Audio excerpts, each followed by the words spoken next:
Well, then don't watch, Steve. You know what I'm saying? Don't watch.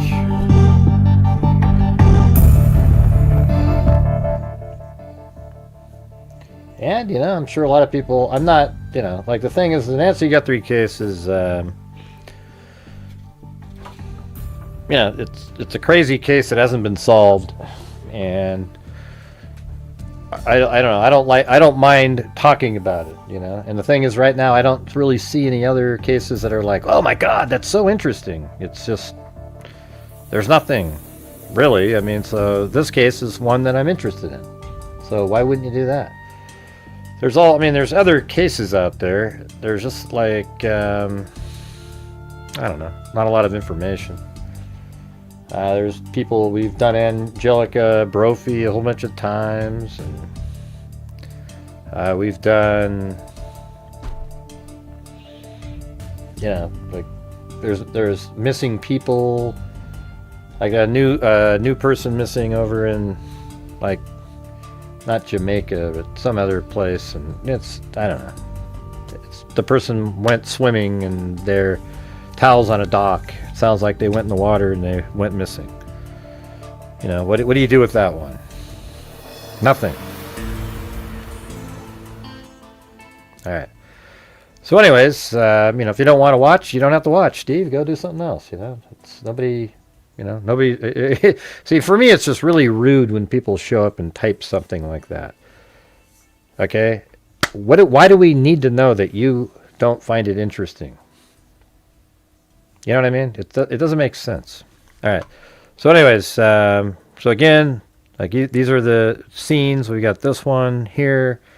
So in the Guthrie case, I was going to do, we did this once about, 3 or 4 months ago, where we looked at the press conferences, and then this time I have everything in order, like when things were, things that happened. So I put them in order. The timeline, like when Savannah and them compared to when the press conferences were, etc. Right? All right, so that's that scene, and then when we take phone calls, we got this one here, and then I made a new one. You guys like this one. Watch this one. Yeah, I mean, it took me a long time because I had to try to make it look like. But watch this. I mean, isn't that one cool as hell right there? I mean, that one. Oh man, like here's a 5-minute break. Just listen to that. See how the light's even kind of coming out of the fireplace a little bit, hitting the... That was pretty hard to do.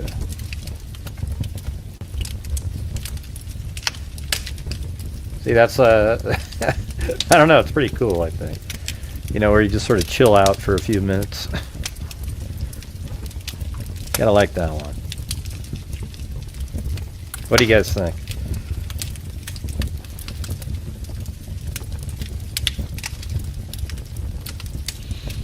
Yeah, so that one, it was cool. It kind of took me a while to get it to work. And what's cool is the clock above the fireplace. That's the one I made, but I darkened it a little bit, and it's actually real time.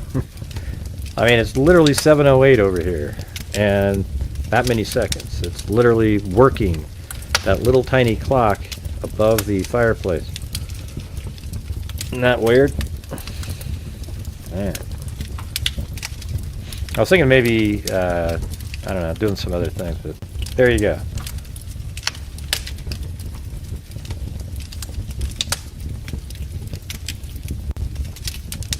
I almost want to keep that going, just the fire.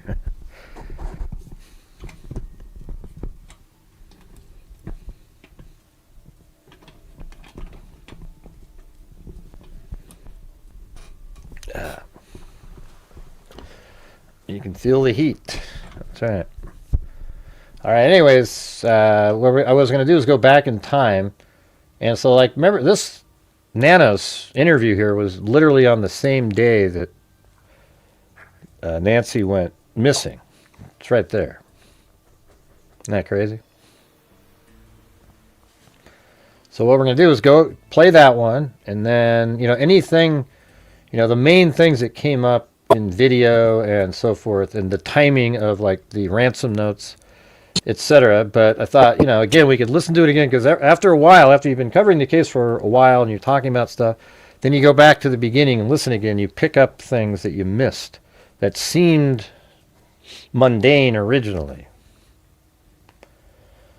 Yeah, I made that one for chicken wing. I was going to put a chicken wing on the ground, but she's not here. But like usual, guys, when we're doing the show here, if you're out there and you have the ability to help support the channel while we're doing this, that would be awesome. Usually when we play these kinds of press conferences and whatnot, it dies down so dramatically that it's hard to make it. But hopefully you guys realize that, and we can try to do something. But I don't know if you guys are interested, but before that we could do, while other people might be showing up or whatever, we could play the, I don't know, maybe we'll do that at the end. If we get anywhere near the goal, I'll do the Grady Judd. He has like 3 recent update kind of things that I guess he does these little vertical shorts, but they're really like 5 or 6 minutes long on cases.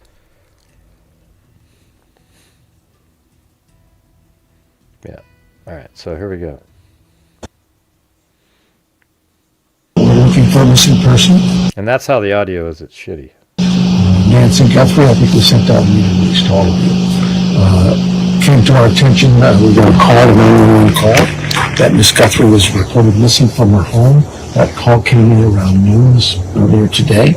Our teams came out, our search and rescue team, being supported by our volunteers from Search and Rescue Association, from PSAR, from Border Patrol. They gave us their search and rescue dogs. We're pretty much just throwing everything at this as we can. Yeah, so he said around noon. It was 12:03. Miss Guthrie is 84 years old and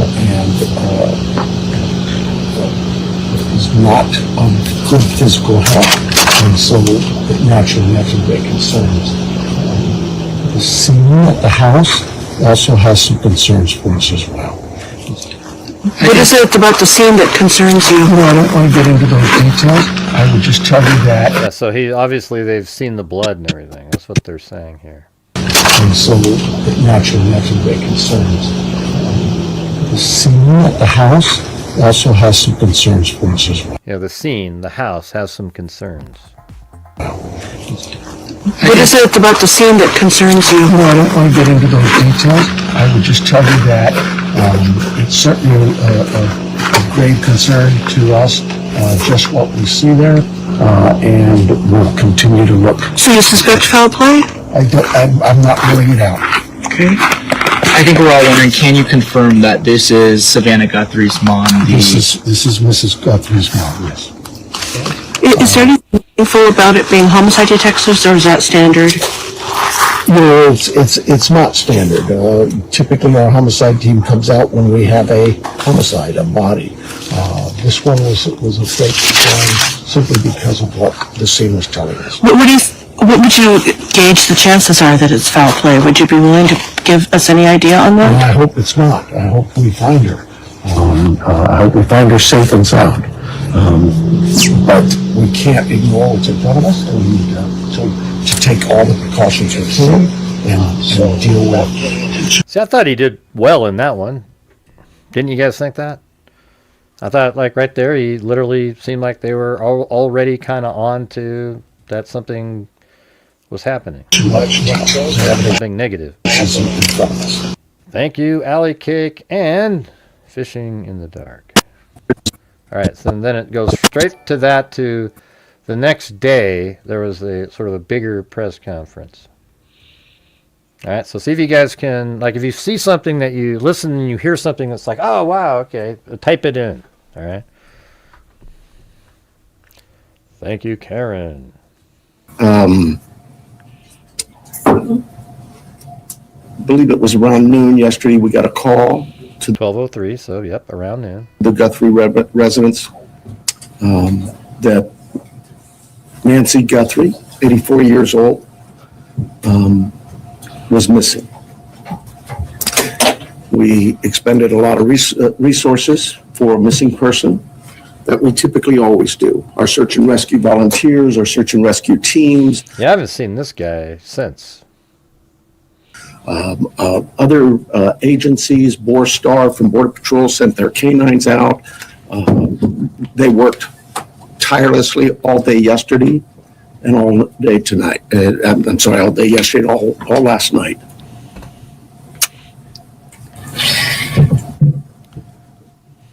To no avail.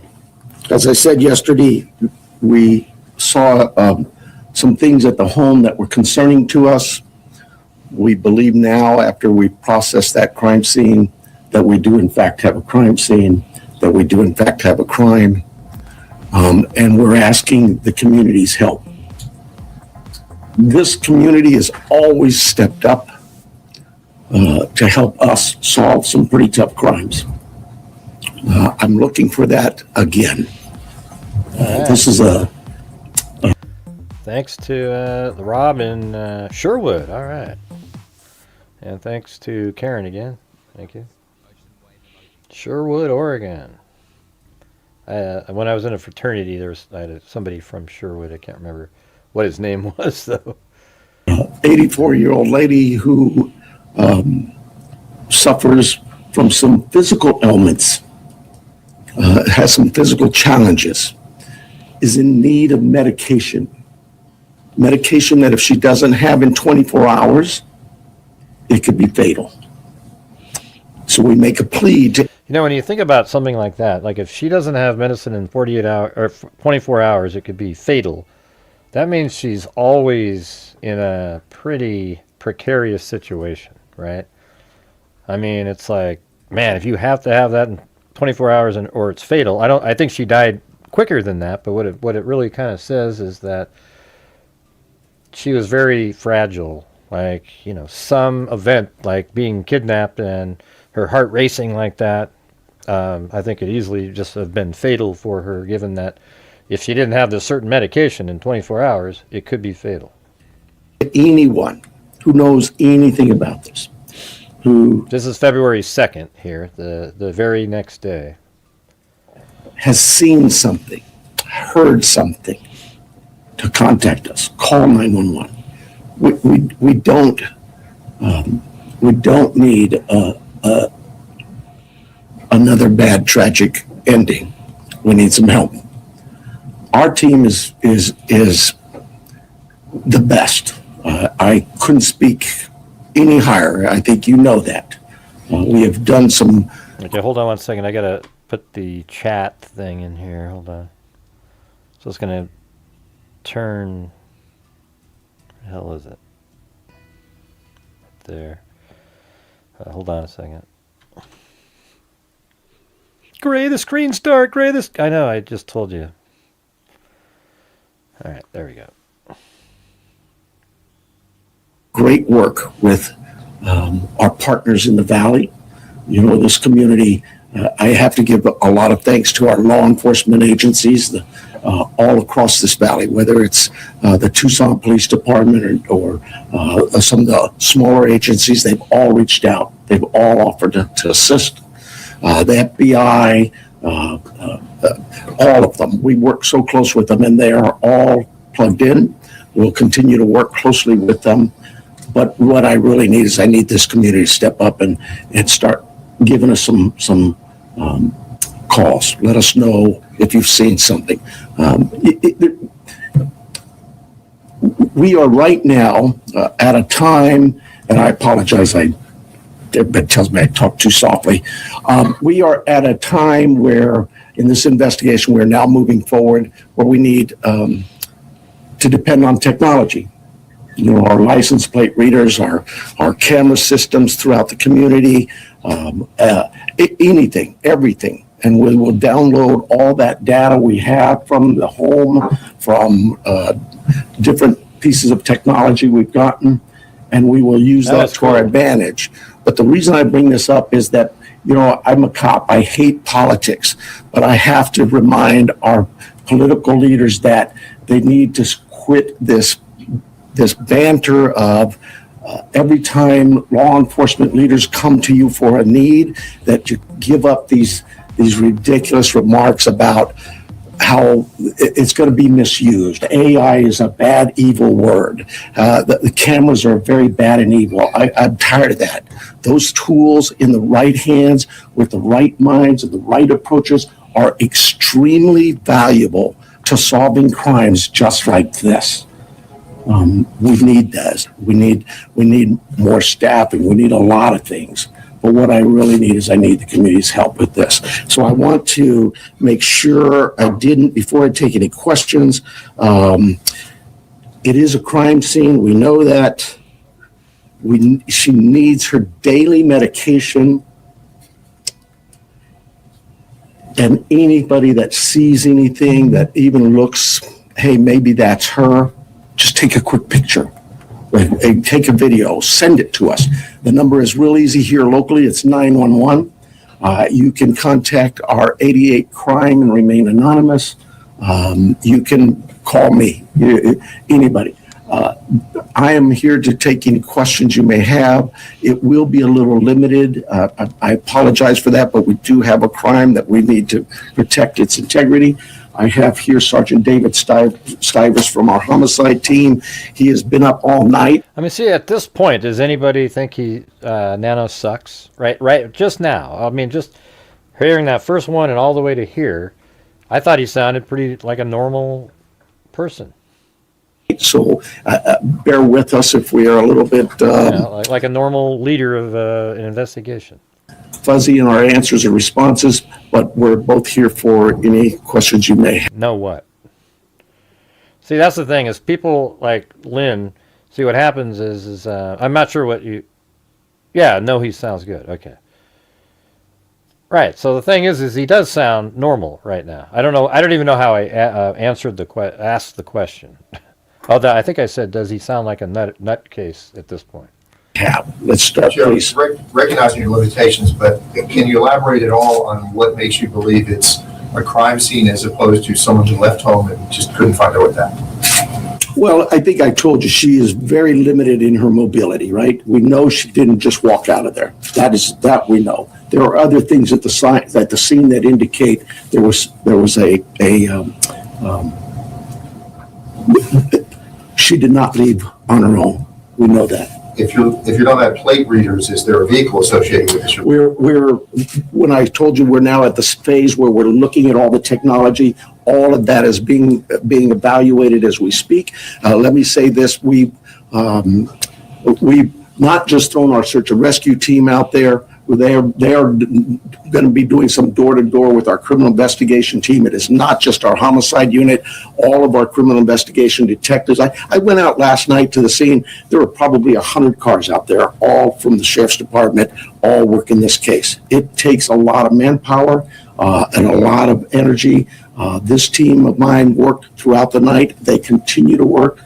David's had zero sleep, but he and his team are working as hard as they can. Is there anybody else associated with her, a caregiver, family member, acquaintance, who is also missing and somebody? No. The family, all of the family has been very cooperative with us. They're working with us. They're staying in touch with us. They have complete access to anybody on this department. Savannah has been in touch with us as well. Our hearts go out to them. This is their mom. But she's, just a great lady from what I've heard, and I feel for the family. We just want to find her and bring her back safe. Sheriff, you mentioned that she didn't just walk out, but is there any additional information that you can give us on what may have alluded to this being a crime scene? I wish I could. I really do. I know that everybody wants to know certain things, but I can't do that it would be inappropriate at this time.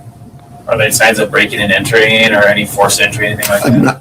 I again don't want to get into that. David, can you see anything here? At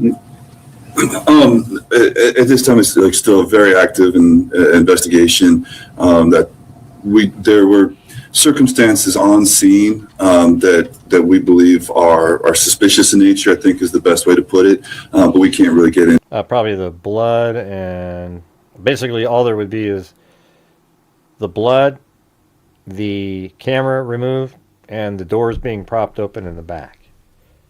I think that would probably be it. And then there's blood apparently inside, from Ashley Banfield's source said that there was blood inside the door area, which makes sense. Into a whole lot of details with that. Do you believe that this was targeted, or they just happened to hit Savannah Guthrie's mom, or if this was just random? We don't know that. We don't. We look at all of that, but we just don't know that. Do they have cameras in the home? They do, and we're looking through some of that. Yeah. Yeah, so he didn't really hear, See, that's where, if you're not precise and you're somebody like him and you don't answer it correctly, the person asked a little different question, they said. Let's see. Savannah Guthrie's mom, or if this was just random? We don't know that. We don't. We look at all of that, but we just don't know that. Do they have cameras in the home? Right. Do you have cameras in the home? And he said, yeah, we're looking through the... Well, that made you think, oh, wow, there's cameras inside the actual house itself. Okay.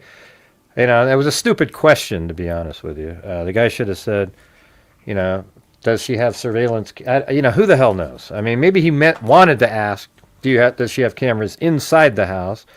Since she lives by herself. And then he answered as if there were cameras inside the house, but there wasn't. I mean, not that we're aware of, okay? We're aware of a camera outside and at the front porch, and then 2 in the backyard. Now, if there was a camera inside, I think this case would be in a different place. Although again, it'd be connected to the same service where they hadn't paid. They do, and we're looking through some of that. Yeah. With this being an active crime scene, is there any threat to the general public? Trying to figure out my phone. Well, no, I don't think there's an active threat, but I hate to say that because, we're going to canvass that neighborhood, and maybe there's a prowler been seen around. There's a lot of work still to do. We don't have any indication that that the public is in danger. And what does that search look like today beyond what you've already told us about last night? So we have. I always think the best answer in a situation like that is to say, yeah, we have no indication, that indicates that other people might be in danger. However, we haven't caught the person, so remain vigilant. You know what I mean? Isn't that how you're supposed to say it?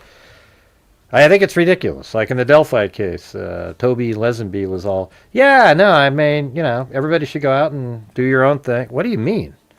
There's a guy out there that killed 2 girls and, kidnapped them basically from the end of a bridge and walked them across a creek and then killed both of them.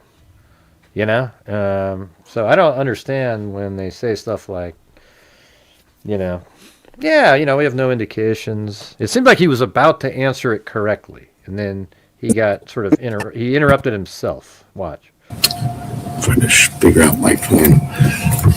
Well, no, I don't think there's an active threat, but I hate to say that. Yeah, I hate to say that because we haven't caught the guy yet, is what he's about to say. But watch how he interrupted himself. Because, we're going to canvass that neighborhood, and maybe there's a prowler been seen around. There's a lot of work still to do. We don't have any indication that that the public is in danger. And what does that search look like today beyond what you've already told us about last night? So we have shut down our search and rescue mission, and we've sent them home to rest. They were out all night. Look, we put all our air assets into this, our drone systems, our aircraft, our helicopters, heat sensors, infrared, everything we've thrown at this. They're going to step aside. We'll call them out again if we need to do more searching. But right now, we don't see this as a search mission as much as we do a crime scene.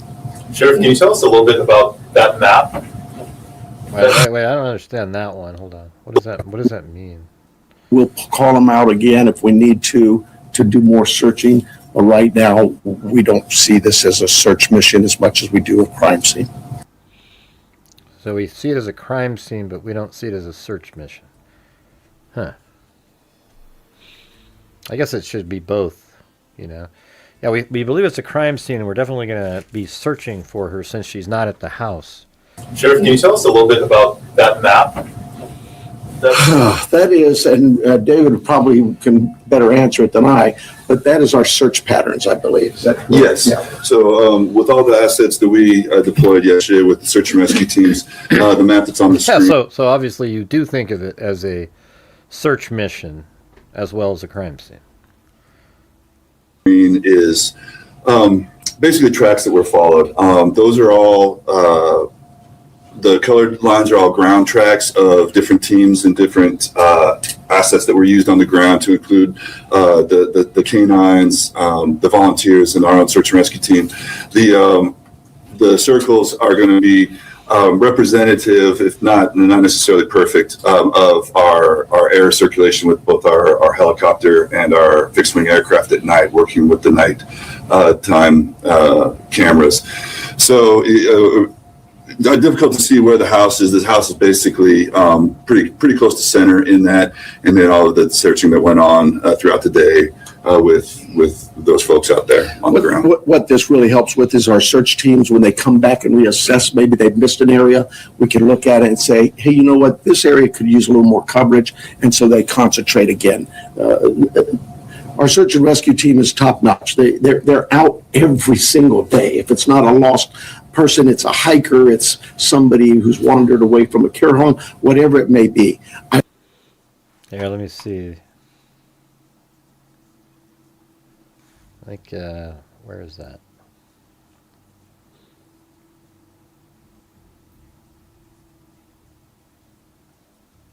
Stevens.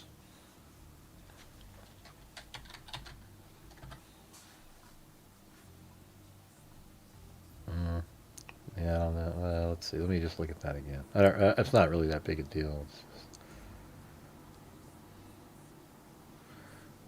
Yeah, let's see.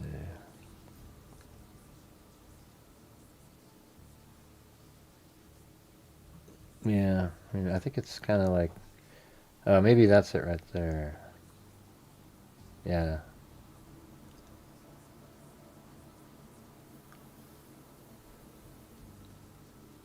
No, maybe that's kind of this up here. I don't know. Oh, I could do an overlay or something at some point just to see where they search. But I want to stress to you, right, and it is really important, Miss Guthrie, Nancy Guthrie, is of great sound mind. This is not a dementia related. She is as sharp as a tack. The family wants everybody to know this isn't somebody who just wandered off. Her physical limits are based on just age, and we get old, and so it's more physical. But clearly, she is as sharp as a tack. Do you have her cell phone, and does that present any tracking potential? We're looking at that as we speak. But do you have it, or do you not? We do have it. Can you give us a little bit more of a timeline? Because you said she didn't leave on her own. She was last seen at 9:40. what did he say? And we get old, and so it's more physical. But clearly, she is as sharp as a tack.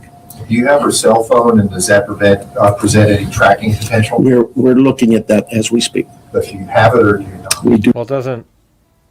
Yeah, I mean, it's sort of interesting because the Bluetooth from her, I'm not sure if her, I think they're Bluetooth connected in her pacemaker to the device inside of her room, and then her cell phone connected to the device, and that could give her information on it.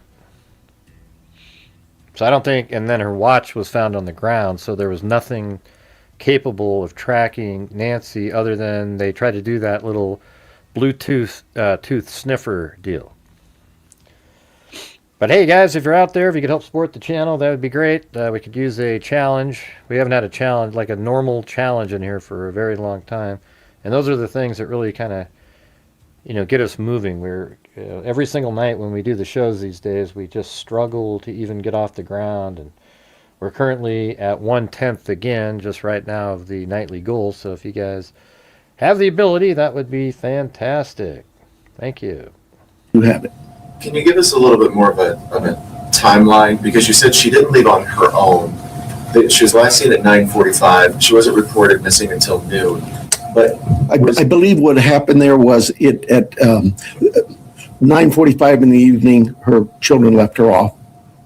At some time Yeah, it was 9:48, 9:50, so that's close. earlier that morning, they got a call from somebody at the church who said, "Hey, your mom's not here." Okay. Um, That's accurate. the family went to the house.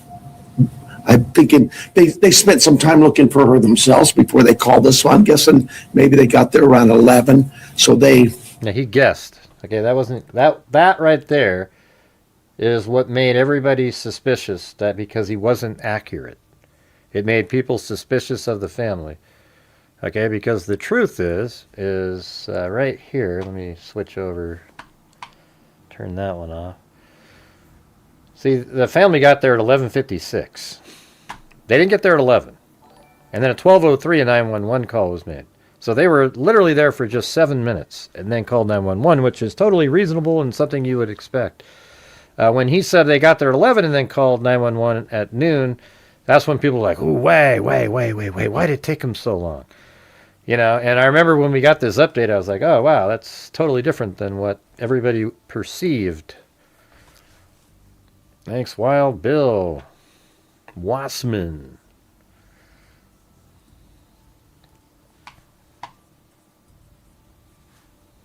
So that was one of the errors he made that made people suspicious. did some searching and realized we need some help, and they called 911. do you have any idea what time Nancy would have been taken from the home? There's a lot of things working there, and I just can't say that right now. Has Savannah Guthrie, has she had any threats to herself at all? We've spoken to her. We'll continue to work with that. She has a security team that's been in touch with us throughout the night. But we're not going to dismiss any angles for sure. But right now, immediately, we don't know of anything like that. Is she in town or on the way here? She's here. Can you give us any more? What should somebody be looking for? Because when I was out in the neighborhood, the neighbors are obviously incredibly concerned. But is there anything, a tip? I mean, one neighbor stopped me and he didn't know if he should call you or not. What did you guys think about what I just said? I know you guys are just cocking back and forth, you know, hello, hello, hello, hello.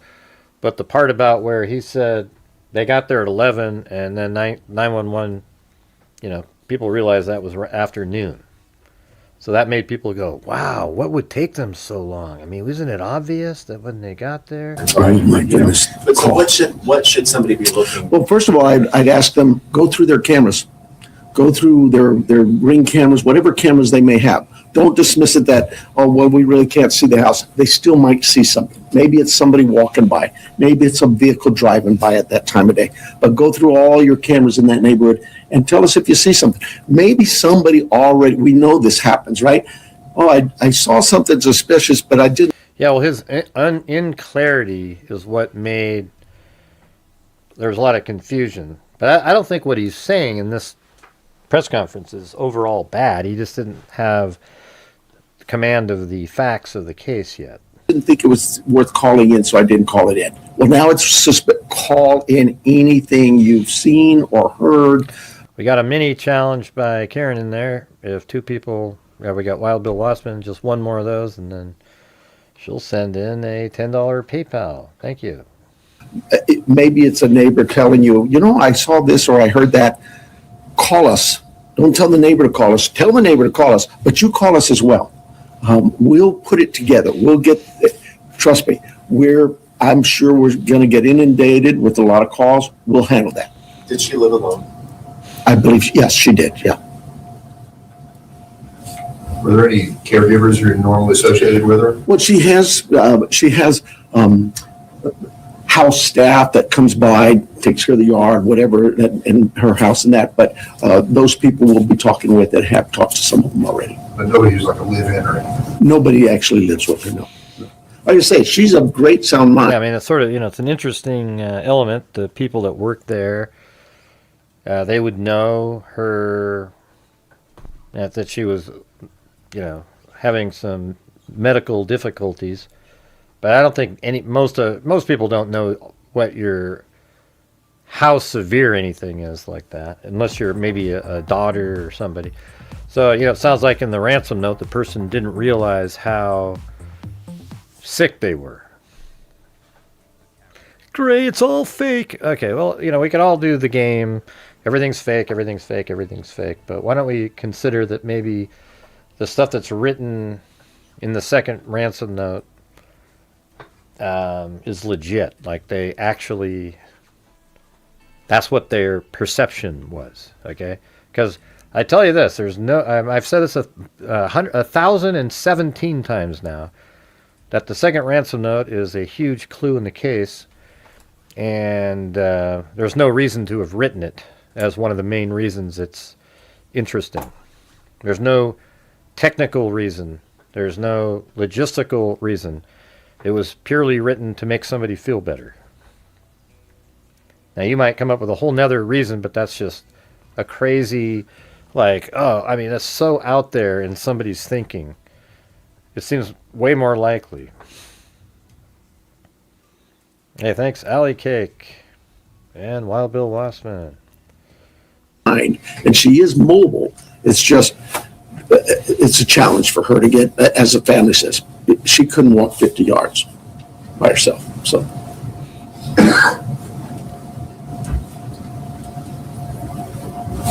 What else? Okay, now he said she couldn't walk 50 yards by herself. Well, God, that's 150 feet. And then somebody else said she could only walk 100 feet. You know what? All of that is bull crap. Okay? Every bit of it. People just say that, throw out a number. I bet you she could walk 200 yards, no problem. Who the hell knows? But she didn't just walk out of the house. I mean, she was, helped along to the car, in my opinion. Some people think maybe she was, two people. Well, the other guy that pulled up maybe goes over and helps her and helps him carry her. I don't know. I mean, the expirated blood, there's a pause. The blood's dropping straight down, so it seems odd that you would be carrying somebody and pause for a moment. It seems more likely that somebody's hunched over, coughs, and then you keep moving them. All right, here we go. Somebody asked about the FBI. I'm sorry. Somebody asked about the FBI if they're involved. Like I said, we work closely with all of our partners, whether they're the FBI, ATF, ICE, whoever. We know that they have certain capabilities and certain resources, just as we have certain capabilities and resources. So yes, we'll continue to work with them, and they've offered assistance to us. We accept that assistance, and we offer assistance. But just last week, the FBI called us to handle a shooting that involved Border Patrol. You need to know that. That's just day-to-day routine work for the law enforcement in Pima County in Tucson. We work very closely with our partners. With the amount of time that's gone by, how wide do you cast in the net? Statewide, national? Well, yes, national for sure. Right. So I'm hoping the national media's picked up on this. We've gotten a lot of reports, but statewide as well, with Amber Alerts, things like that. All of those things we use. Every tool we have, we will use. Very good. You guys are too easy. Thank you so much. I apologize for being late. I apologize for my political rhetoric of the Board of Supervisors or the City Council. I just get so frustrated and we just can't do this job without their support. We don't need political statements from the dais and mumbo jumbo. We need them to listen to their law enforcement leaders and really. I don't remember any political statements made by anybody when he was saying these things. I never really knew what he was referring to. Pay attention to the fact that we understand that there's a great potential for abuses in today's world with the technology that's available to us. But you have to, at some point in time, have some faith and trust in your leadership in the law enforcement community to know and understand that we too were elected here to provide a service to our community. I can't think of a community in this planet that wouldn't tell you, number one is public safety. Everybody just wants to be able to know that they can go outside and enjoy their community. Yeah, that's what I always say too. But there's some political parties out there that really don't want to make it safe. They like just anybody roaming around, no punishments, etc. And come home and be safe. And I think Nanos is part of that. At night in their rooms, asleep in bed. Interestingly. And this lady wasn't able to accomplish that. That's a sad statement. We need her back. We need to find her. And time is very critical. She is 84. She needs her meds. Her family needs her too.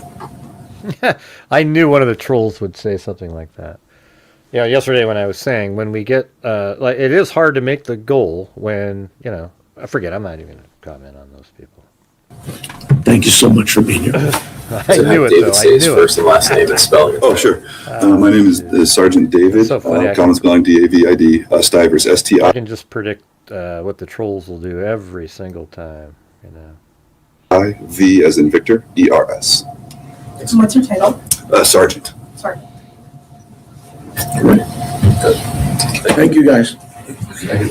And if we get more as things develop, we'll call you back.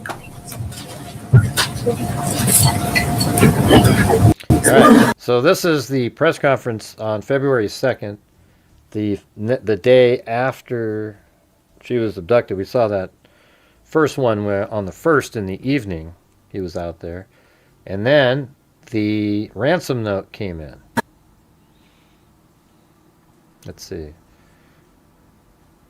Yeah, I'm not sure. Can you even, if I go like that, does that, not sure if it works on the, let me just turn off that.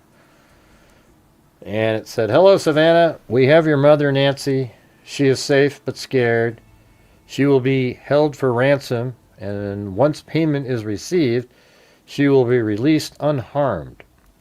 We will be holding her for a maximum of 7 days." That's such a weird, like that, putting that part in there. There's no reason to put that in there. Once payment is received to the Bitcoin address below, she will be released within 12 hours of deposit to a safe drop-off location back in Tucson.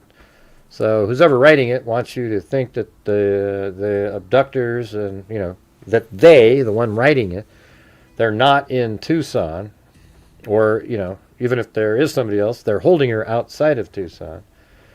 And it would take, less than 12 hours to put her there, which really, I think both of those are self-serving comments to distract from a possible more local positioning, And then it says the note continues, but there's a comma after it says drop-off location back in Tucson, comma, and then it says the note continued. Well, what did you leave out? Okay, see, this is what I hate. We don't need your the note continued part. Why didn't you just continue the sentence? So that means you did cut something out there, because there's really no reason for you to say the note continued. Okay? Then it says, if the payment is not received by the last deadline on Monday, the 9th, at 5 p.m., she will be killed. I mean, that's pretty cold. Just boom. Just like that. Your mother is aware of this. So, hey, so what they're really trying to do is tell the person, man, your mom is scared out of her mind right here. Absolutely, because we told her that we're going to kill her if you don't send it. So you better send it in quick, because every day you wait. That means for 7 days. That might be why the 7 days is in there. That you're going to make your mom suffer for 7 days. That's why they did it. Okay. So that's why it's interesting when you go over something. That is why they did that. They put the 7 days maximum in there. And they said, if you have until 5 p.m. on the 9th. And we told her that if you don't send the money, we're going to kill her. So that means she's going to be freaking out for 7 days. And that might have made Savannah want to quickly send something in. I think that's it.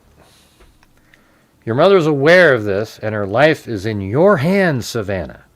So you better send this in, or she has 7 days of pure hell. It is in the best interest of everyone to have this completed as soon as possible. You will not be able to contact me from here on out. So that's it. There will be no negotiation. Sounds like, again, like the Blazer guy that bought the Blazers. Do not play games. There will be there will be no negotiations. Do not play games. Law enforcement will not be able to help you. So they feel really comfortable about their ability to communicate if they need to, but law enforcement won't be able to find out. You see what I'm saying? Yeah, we already said that the other day, Jason. I think you missed that part of last night's show. We brought up the... So anyways, she will be killed. Your mother is aware of this, and her life is in your hands. It is the best interest of everyone. You will not be able to contact me. So the first message, as we talked about last night, where it says me, it's referring to, as the person's writing this, they're saying me. Right? But I think it's obvious that, the first two are obviously written by a similar, the same group. Okay, so in the... If you have somebody that's a, what do you call it, the ringleader, well, he's going to be writing all of them, okay? They're writing all of them because they're not connected to whoever abducted, right? But if it's just the Bonnie and Clyde like we always talk about, then one of them could have wrote one and one of them could have wrote the second one. We don't know, right? We don't know, but it's a very... if it is a mastermind, then he wrote both, and then that would indicate that the mastermind is probably we haven't read the second one yet, but in this case, on February 2nd, this is the note that came out. There will be no negotiation. Do not play games. Law enforcement will not be able to help you. All right? And this one has referring to themselves. Yeah, we talked about that whole thing last night. But hey, guys, despite the trolls that come in here, if you guys could please help support the channel, that would be great. We're currently just at 1/6 of a nightly goal. We haven't really reached the goal naturally for a long time. Okay, we've had those crazy nights where, two people, absolutely just supported the channel, so we made it, but just normal nights, we haven't come close. So if you guys could please help support the channel, that would be great. My channel relies on you guys. That's what allows us to do all the great stuff that we do at the end of the month as well.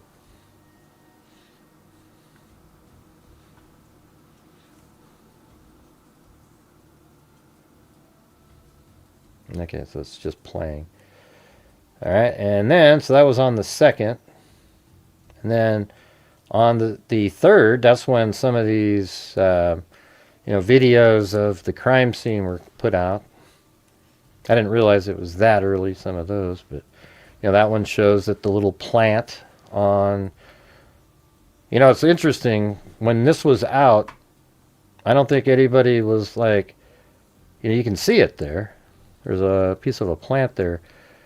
Nobody thought, wow, there's a plant there. Because the surveillance wasn't out yet when this was put out.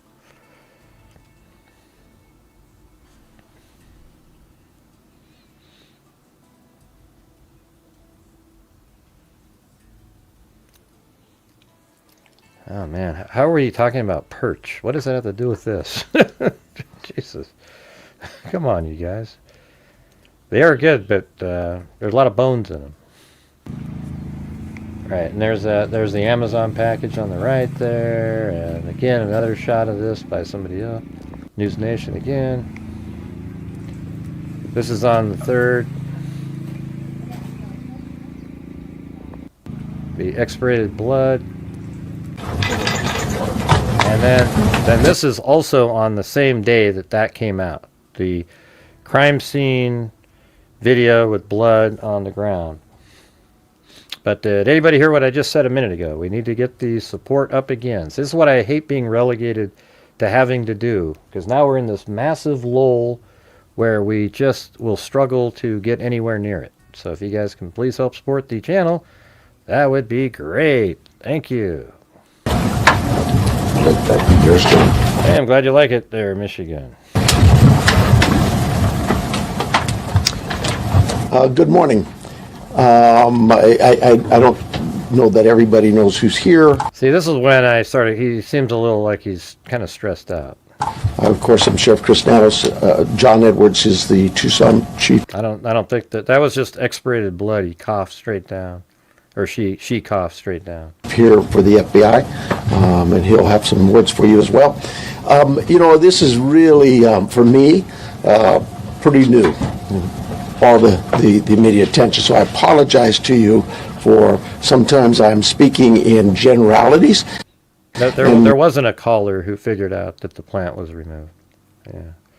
And I'm not used to everybody hanging on to my words and then trying to hold me accountable for what I say. A caller called in to, what are you talking about? But I understand. So we're going to try our best to be succinct with you in the future. And also more important for you to understand is we have a lot of work in front of us. We have a job to do. I think it's better to see this the way we're seeing it and the order that it came. Because that's when the ransom note came in, earlier in the day, or actually on the 2nd, and then these photos came out, or video. That could have been later in the same day of the 3rd. But then on the 3rd, we have this press conference right here. Doing right now. Thanks, Here Wild Bill. we'll take questions. It's not really my briefing. It's your briefing. You'll be able to ask us some questions. We'll probably shut you off after a while because I just can't be here all day. We have work to do. But we'll take some questions, and then in a couple of days, unless something breaks, we'll do this every couple of days. So, and we'll set up with you through our PIO teams to give you anything that comes up that might change, but clearly they will notify you on these, what I call media briefings. So with that, I'm going to ask John to come up. If you've got a statement to say, John, and then we'll take some questions. Well, if you haven't seen it yet, this is their new, if you're taking a break, watch this. Look at that. I mean, that one took me a while to do, to get the lighting, the sort of the appearance that there's light coming out of the fireplace, I think that turned out pretty good, right? All right. So back to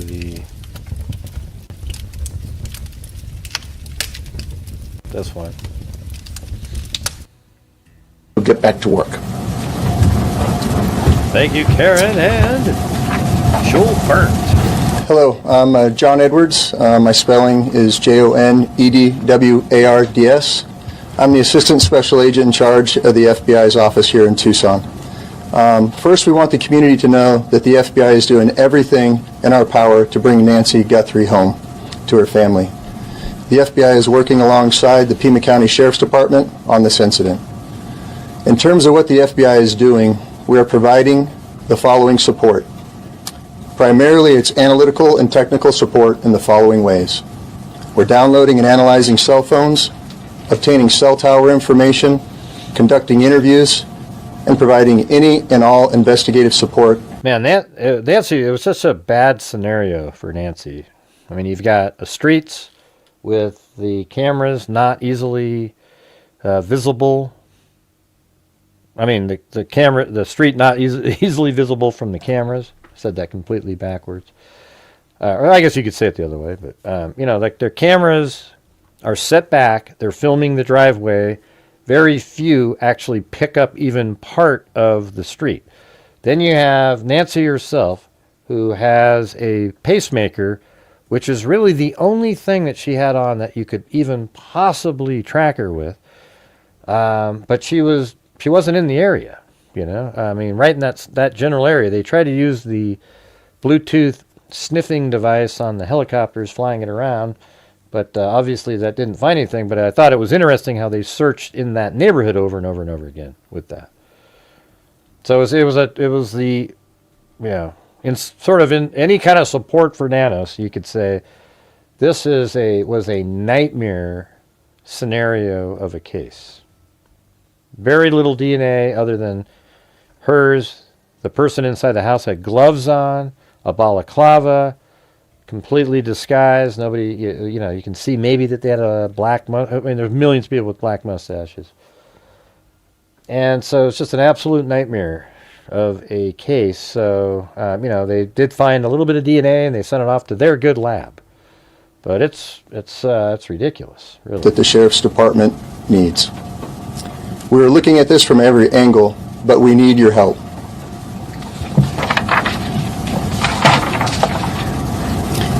If you live in the area or saw something on Saturday night, the 31st... I don't know if it would be. Her pacemaker would still have power. They last for a long time, but I don't know. Like if you're buried underground, it's not emitting Bluetooth signals anywhere. Plus they only have like a 15 to 30 foot range. So you'd have to be right next to it. Oh, I'll tell you something that was, it's kind of interesting yesterday. So last night I went to 7-Eleven and then I left 7-Eleven. I go home and then I did my show and everything. And, and then when I'm getting ready for bed at leaving my office at 11:30, that's sort of a converted garage. 11:30, I went to get my phone, my wallet, my keys, but I go, where the hell's my wallet? And I couldn't find it. But we put one of those Life 360 credit card looking things inside my wallet, and I looked at my phone, and it looked like it was still way over there at the 7-Eleven, like 2 or 3 miles away. So I drove over there, and I go inside, and I go, do you guys have a wallet in here? The guy goes, I don't know, let me look. And he pulls out this paper bag, and he looked in it, and he goes, yeah, no. And he closed it, and then he put it back in the drawer, and I go, well, what was in the bag? And then he sort of kept looking around in other parts of the drawer, and I go, dude, my wallet's right here in this building. And then eventually he pulls the same paper bag, and he goes, okay. And I told him it was a leather brown wallet. And then he opens the paper bag, and then voila, there's my wallet.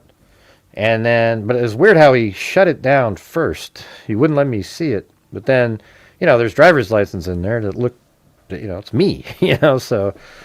But then when I got home, my wife said, hey, when you're getting near it, you can hit the find button and it starts ringing. It'll go ding, ding. So that little thing in the wallet would have started making noise. I guess that's how I could have proved it. But it's wild how you can just track something like that. So I would recommend that. If you have Life 360, get one of those little credit card things or whatever. Put one on your keys. As long as you have your phone, I guess the problem. And then other people, if they have you on their Life 360, can find your phone. So it's kind of an interesting thing. But yeah, I felt so lucky. Losing your wallet's like the worst thing ever, 1st of January or Sunday morning, the 1st of February. Please report it to the Pima County Sheriff's Department or the FBI at 1-800-CALL-FBI. Every angle, but we need your help.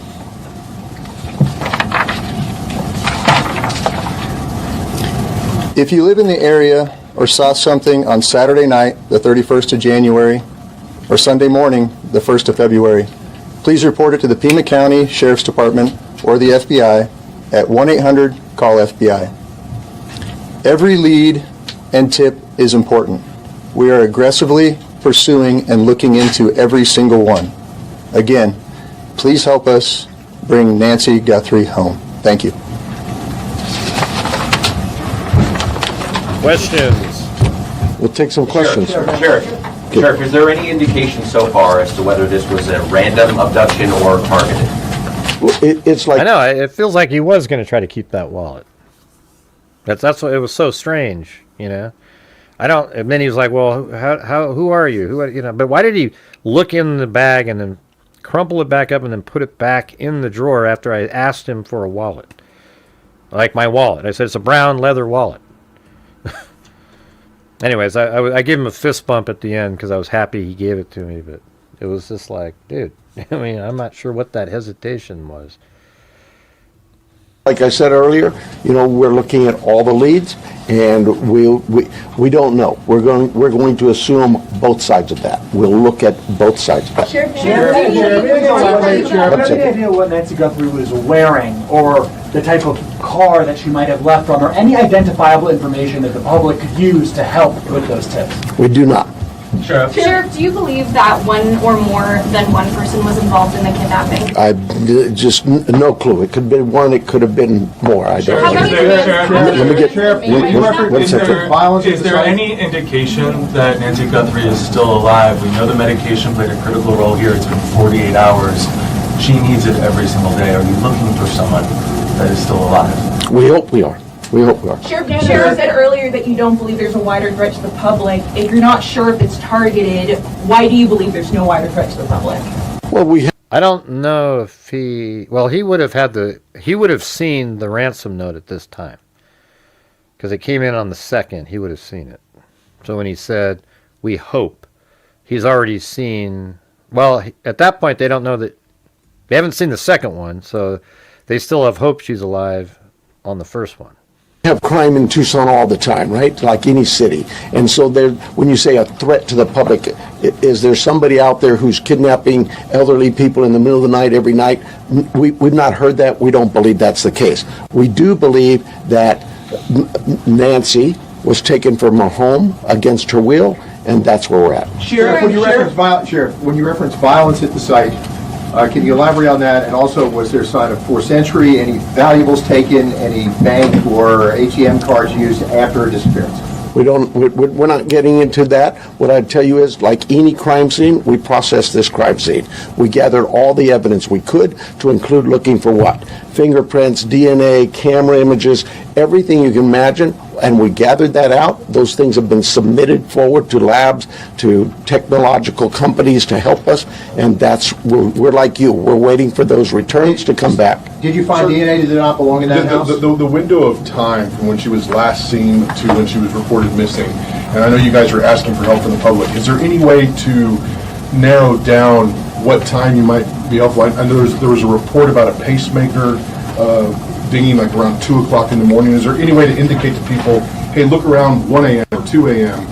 to help them identify what I really don't want to get into narrowing down the time, because narrowing it down means we could miss some tips and leads.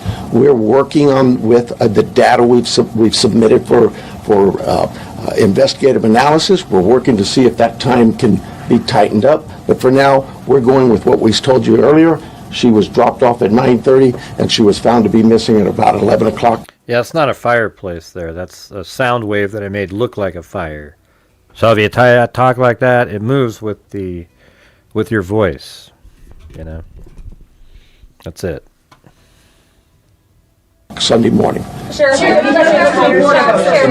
me get this one. The fireplace is on the other one where it's an actual fire. But I have to do it again, you guys. I need your guys' support on the channel here. We're only at 25% of a nightly goal. It seems like this is becoming the norm. And not sure what to say, but if you guys are out there, you have the ability to help support the channel, that would be great. Have anyone else found in the house? We've submitted all kinds of samples for DNA, and we've gotten some back, but nothing to indicate any suspects. Anybody strange in the neighborhood? I know you're looking at video, different surveillance camera, anything that we should be looking at, different cars? I have nothing in that regard. Have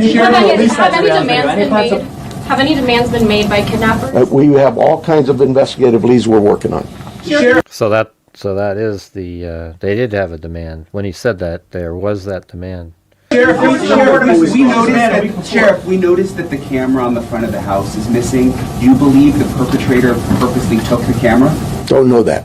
We're looking into that as well. Yes, sir. That scene been fully processed now. We saw deputies leave around 6 o'clock last night. We didn't see tape go up. An Amazon driver was able to walk right up to the door. Is that pretty standard for how you... I think it would be obvious that the perpetrator took it. If it's not there, then... I mean, I guess you don't I mean, maybe Nancy took it off at some point, you know. I mean, come on. Handle this? The scene is done. We're done with the residents. If we need to go back to get, maybe we want to do something with some other piece of evidence there, we contact the family and let them know. But we've turned that over to the family. I don't have the time, but it was sometime yesterday. I Yeah, believe. the first two ransom notes, the FBI believes are real.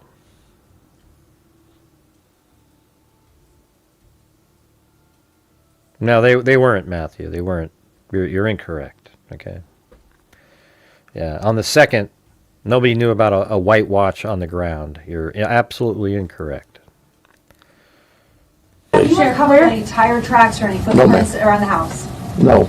Was there any? Jen, would you please take us through the timeline that you've established of the events so far and what's this much detail? 9:45, 9:30, 9:45, we were told she was left at her home by the family. At 11 o'clock in the morning, the family got notice from somebody at church that she... Okay, so that's where the 11 came in. That makes sense. At 11, they were notified. Then they got to the house at, I think that was the 11:56 time frame. She was not at church. They went to the home, found her to be missing. That's the timeline. From Saturday night, 9:45, we'll say, to Sunday morning, 11 o'clock. Have you been- Let me get somebody back here, please. Have you interviewed the people that reported her missing, the people from the... That's the family. Oh, from the church as well. We're doing all kinds of interviews. Yes, I'm sure we have. Have you been able to access the footage from the cameras at the house? Well, that's all been submitted, and we're doing our best with those companies who own those cameras or built those cameras. Are there any plans to release those videos from the cameras, from the surveillance? Are there any plans to release the video from the cameras, surveillance footage? We don't even have them yet, so no, not at this time. This is an active investigation. There's a report of a suspicious man a few doors down last week. Is that anything that you guys are aware of? I'm not aware of it. My detectives may be. There's a lot of detective work being done, and I just can't get into those weeds or even discuss with you what they may not have learned. Yes, ma'am. Report from the board yesterday. Are there specific resources that maybe the board has not granted that would have made a difference responding to this case? Well, you know, that's getting into my own local politics. I apologize. Yes, the board a few weeks ago denied a request for more cameras, more drones, more AI capabilities with our own body-worn cameras. All those things, you know, you'd have to talk to the board. I'm not probably not the right time to go into this. Sheriff, let me get somebody else here. Sheriff, Yes. do you believe she's still in this area? Do we believe? Do you believe she's still in this area, or is there somewhere else? We don't know where she is. So you like any investigation. You start from the point of where we last saw her, and we work out, and we're working as far out. I think this is the press conference where everybody was like starting to feel less comfortable with him. As we can go. Sheriff, can you walk through were there the evidence of found? forced entry at the house, like any broken windows or whatever? Does it seem like people just went in and out? There are concerns at the house that concerned us from the early on part of this investigation, and that's all I will tell you. Yes, ma'am. Sheriff, is there any history with Nancy needing police at her place or concerns where she was worried about somebody following or... You know, our investigative team has looked into all of those things, and that has not been brought to my attention. So she may have had something like that, but I'm not aware of it. What is the extent of collaboration with the federal government? Obviously, FBI is here, CBP. Are there other agencies also involved? CBP's role in this was in our search and rescue mission, where we constantly use them. They have great dogs too. Our dogs aren't tracking dogs for this. Theirs are, and so they came out and did that. Anybody else though that we've asked for help from, whether it's the FBI, I know if we needed help from CBP or DEA or ATF, they would gladly give it. I've heard from leadership from all sorts of agencies, not just at the federal level, but across the state. Every one of them saying, Sheriff, you need anything, we're here. Sure. So you obviously said investigators, when they got on scene, they found suspicious circumstances. When the family called originally to report her missing, did they say anything about the state of the home? I don't know that. I don't know. Hang on, let me make sure I'm getting some different... Besides you, Wild Bill Lossman. Besides you. Anyways, thanks. I don't know, man. I don't know what the deal is these days. It's just... Man. People here. Yes, ma'am. Like if we just had one challenge in there by somebody, we'd probably get to, you're getting close to 50% at that point. Yeah, so there was blood that was found inside the house and you're testing it for DNA. How much blood and where was it? I'm not saying there's blood inside that house or outside that house. What I'm saying is our team processed a scene like you would think of any crime scene. We go in and we process it. We look for things like that, blood, DNA, any kind of physical evidence, fingerprints, anything. And all of that is gathered and submitted to a lab. That lab will report back to us what they find. So far, that what we found. Can you guys quit talking to the Matthew guy? He's just a troll, you guys. You're wasting your time. He is just like the Candace Owens followers. It doesn't matter what you say, how you convince the person. You could give him complete facts, and he won't listen. He'll always have something else. All right, just don't worry about it. That lab is nothing that would tell us this is who did this. We'll take a couple more questions and then the sheriff's got to go. Sheriff, can you walk through the evidence that was found at the scene in as much detail as possible? No, I cannot. What is the bottleneck to the surveillance footage? I know you said some of it is in the cloud, but you've also been reached out to tech companies that... Hey, Kenneth, did you see that you got a membership there? All you came in with is your eyes looking around. Maybe you say thanks to somebody who gave that to you. Did you see Bill Wassman gave you a free membership there? Why don't you say, there you go, good job.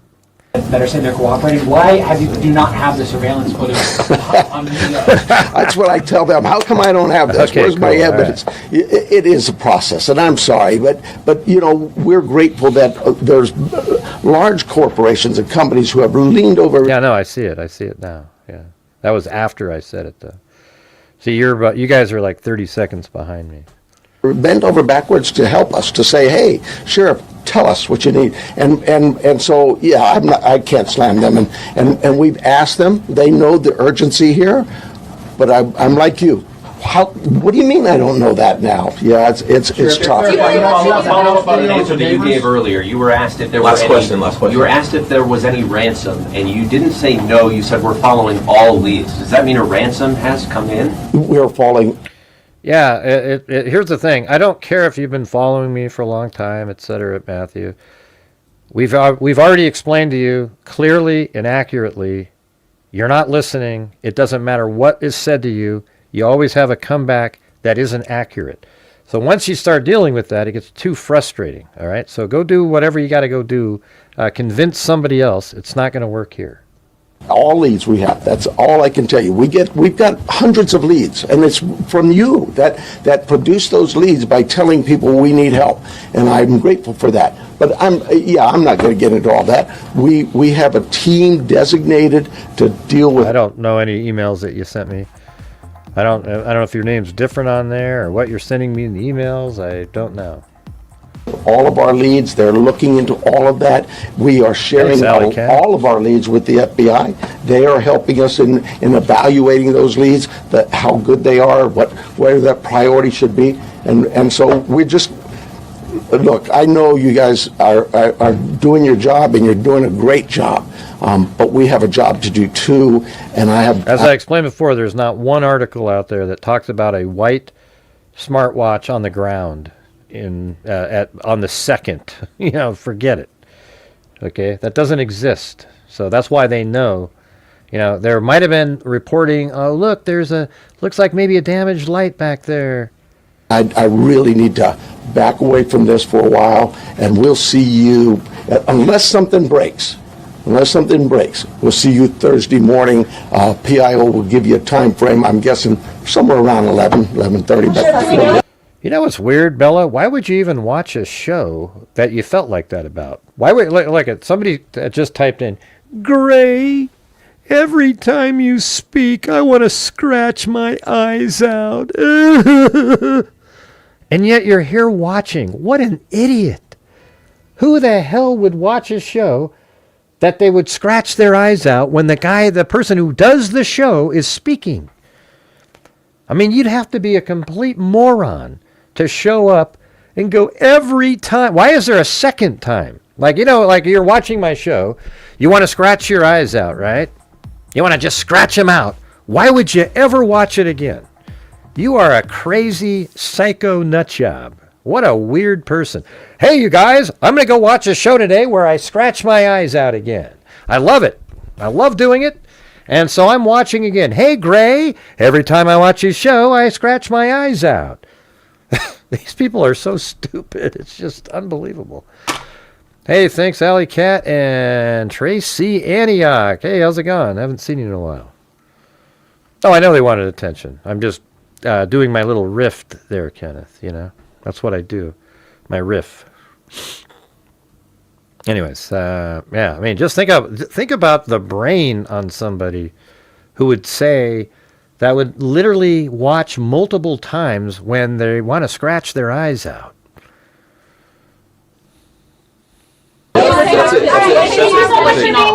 Thank you. I need your emails. If you are not on the email So this is the third right here. list, get with me in the corner. I'll be right back. On behalf of our family. Okay, so then on the fourth, they're responding to the ransom note that was sent on the 2nd to KOLD and on the 3rd to TMZ.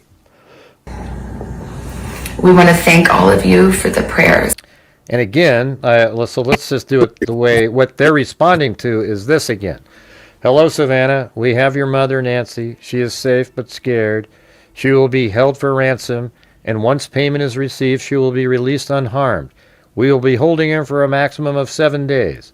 Once payment is received to the Bitcoin address below, she will be released within 12 hours of deposit to a safe drop-off location back in Tucson. And then there must be stuff that they're skipping because it says the note continued. If the payment is not received by the last deadline on Monday, the 9th, at 5 p.m., she will be killed.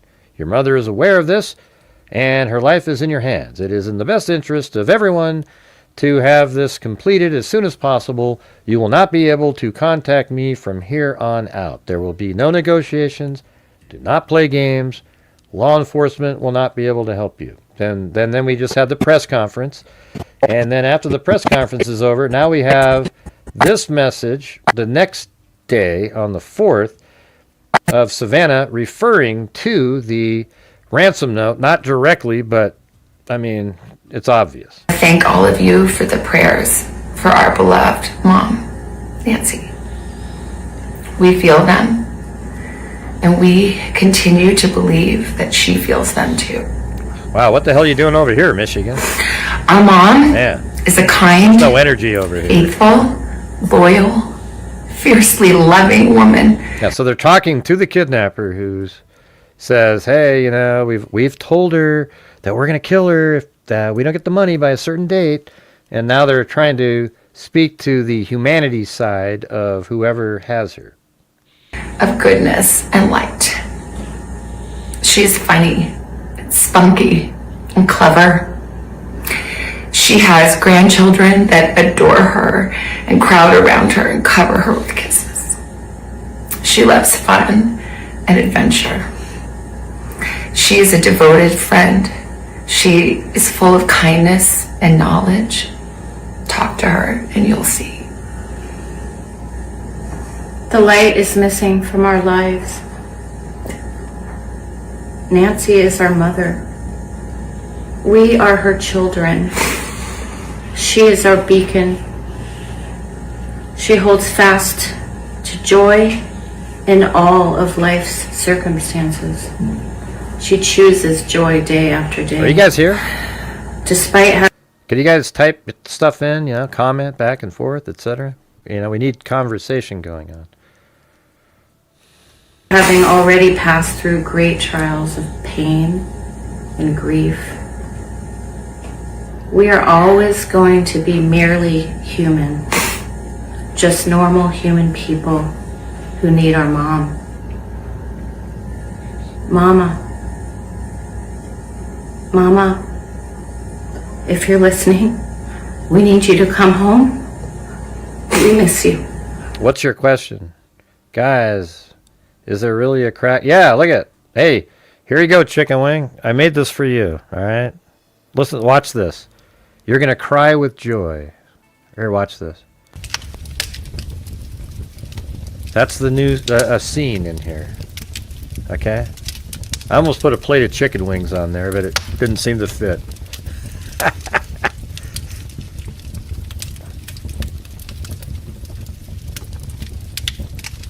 No, it's right here. I made an actual scene with a fire in it. The fire I found, and then I just put a little looping fire in there. Okay? There you go. Alright. Now come on, that's super chat worthy, you guys. Come on. Alright, back to this. And when you say the transparency party, talking about, like, I always tell people and show everybody everything that I'm doing here, etc. Hey, look at that. We got a challenge in here, you guys. Well, that'll be the first one in there by Michigan 1776. Marty's Bar and Grill has a, if you guys do 5 channel memberships, just one from 5 different people, he'll send in equivalent of 10 to the Buy Me a Coffee app. So that would be really helpful. Thank you.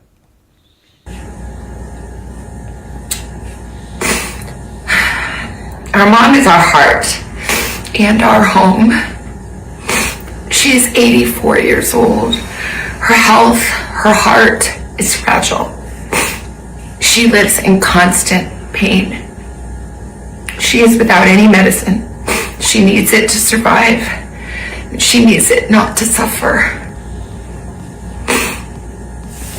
We too have heard the reports about a ransom letter in the media. As a family, we are doing everything that we can. We are ready to talk. However, we live in a world where voices and images are easily manipulated. We need to know, without a doubt, that she is alive. See? She was referring to, hey, you know, you could take a voice of somebody that's easily manipulated AI. We need to know for certain that she is alive. They put the part about the let's see, let me go back to that again. Did they put that in this one? Hold on a second. I guess in this little note here, it doesn't say, it doesn't mention, but it is in the first note, so I'm not sure why it didn't make it into this thing here. But it mentions the white watch on the ground, and then also broken floodlights in the back. So I don't know why that, maybe that was in between that. I don't know. I actually don't know where that would have been in here. I'm not sure why that's not in this. Everybody keeps leaving. Put out the damn letters. Put a 1 if you just want to have the freaking, a photocopy, a scanned image. You know, get rid of the IP address. Get rid of the Bitcoin address, whatever. I want to see the freaking whole letters, okay? Because now we're missing that part. We're missing the part about how much money it is. Just give us the whole damn thing. I'm so frustrated with these news outlets. They're just so... They're like piecemealing it. Hey, listen, if we put too much out, we won't have content for the next one. But they keep saying the same shit. Oh, here's the whole letter, everybody. Here's the whole letter. Well, it's not the whole letter. That's why you have the word continued. The note continued. Why would you need to put that? Location back in Tucson. If the payment is not, you don't need to put continued. Nobody stopped talking. Nobody, you know, it's just crazy. All right. But anyways, in the first ransom note, it mentions a... you know, the white watch on the ground, and then also the broken floodlights. The white watch on the ground was never talked about ever in any, I mean, even all the way up until recently, it hadn't been mentioned anywhere. It's still incomplete. I know, it's stupid, Matthew, that they don't freaking... You know, I put it out there. Anyways, let me go back to, so there's that, and then we have this again. Let's go continue with this. She's funny, spunky, and clever. She has grandchildren that adore her. Hey, you guys, we need 3 more gifted memberships up there to reach Marty's challenge. Any way we can do that? I mean, we're just struggling along, so if we can get those 3, at least we can get the support from Marty's Bar and Grill. So we need 3 more. Her and crowd around her and cover her with kisses. She loves fun and adventure. She is a devoted friend. She is full of kindness and knowledge. Talk to her and you'll see. The light is missing from our lives. Nancy is our mother. We are her children. She is our beacon. She holds fast to joy in all of life's circumstances. She chooses joy day after day. Despite having already passed through great trials of pain and grief, we are always going to be merely human, just normal human people who need our mom.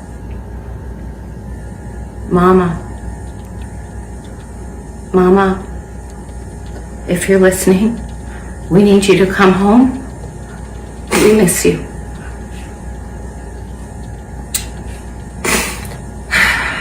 Our mom is our heart and our home.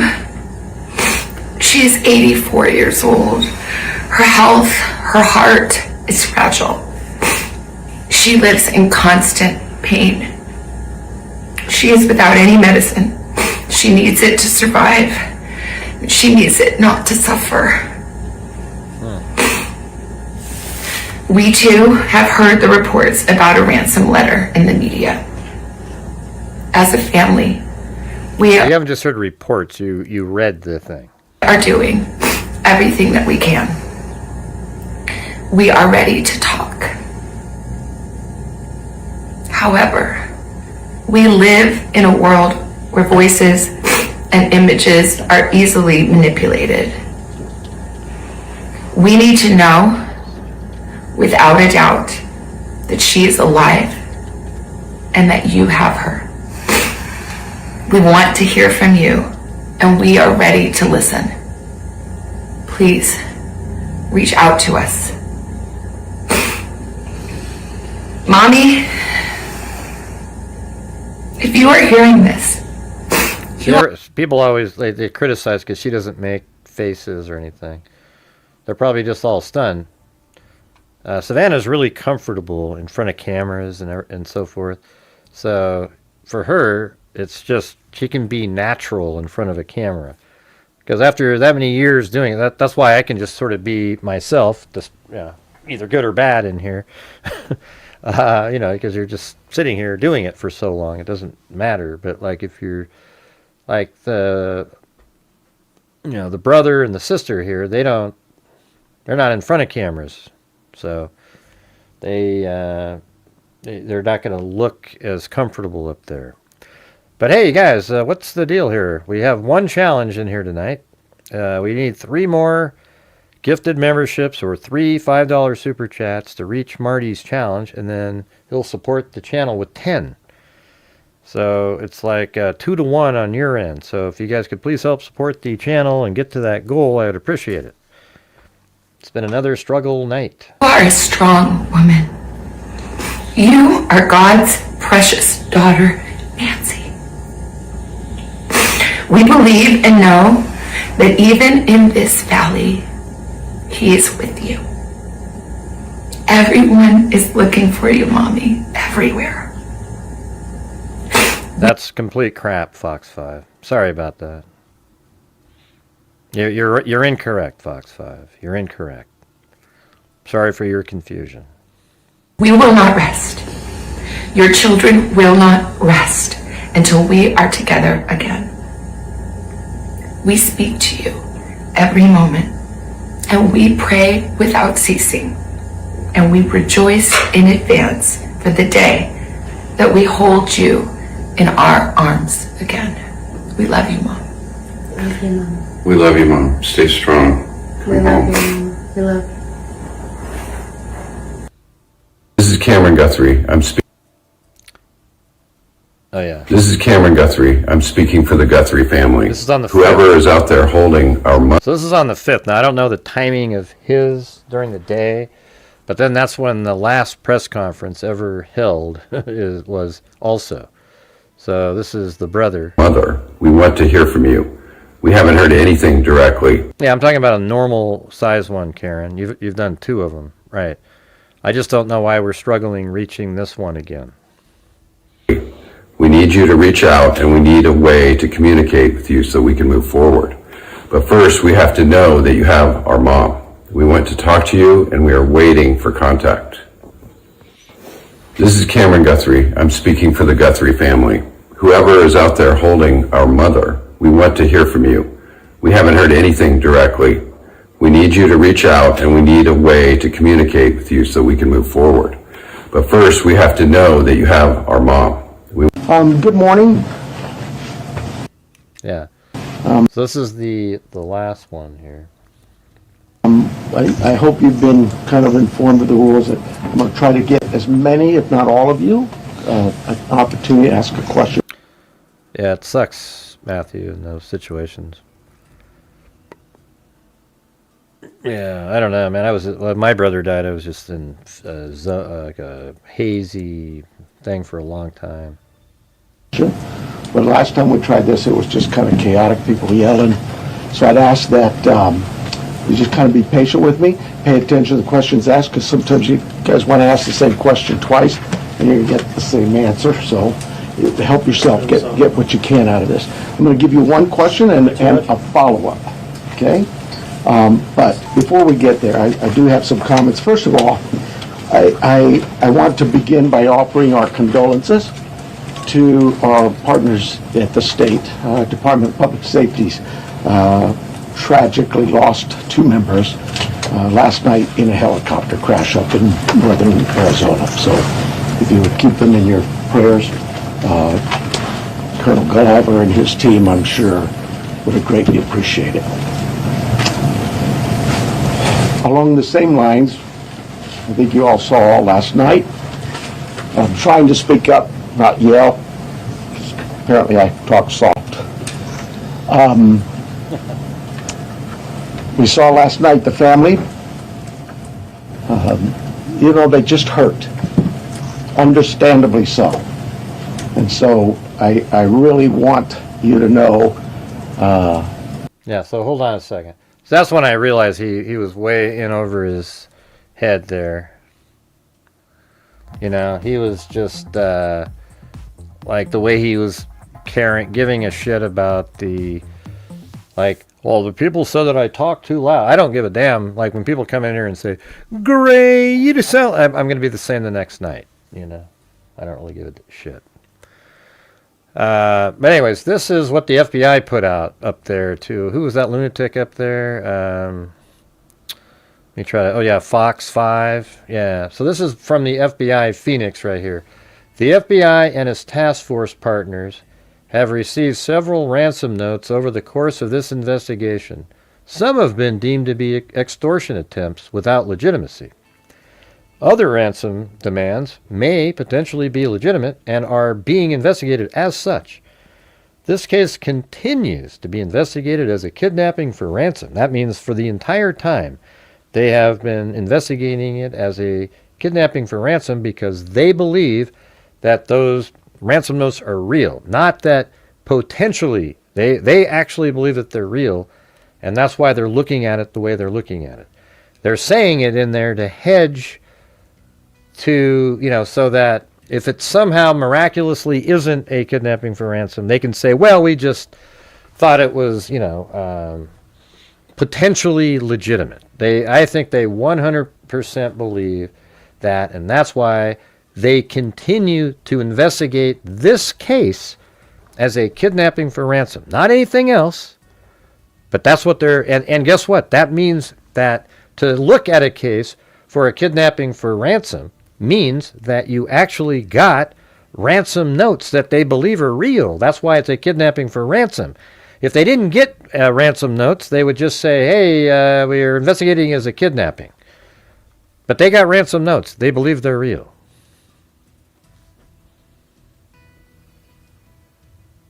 But Fox 5, you're incorrect. I'm sorry for your confusion. I just read it to you.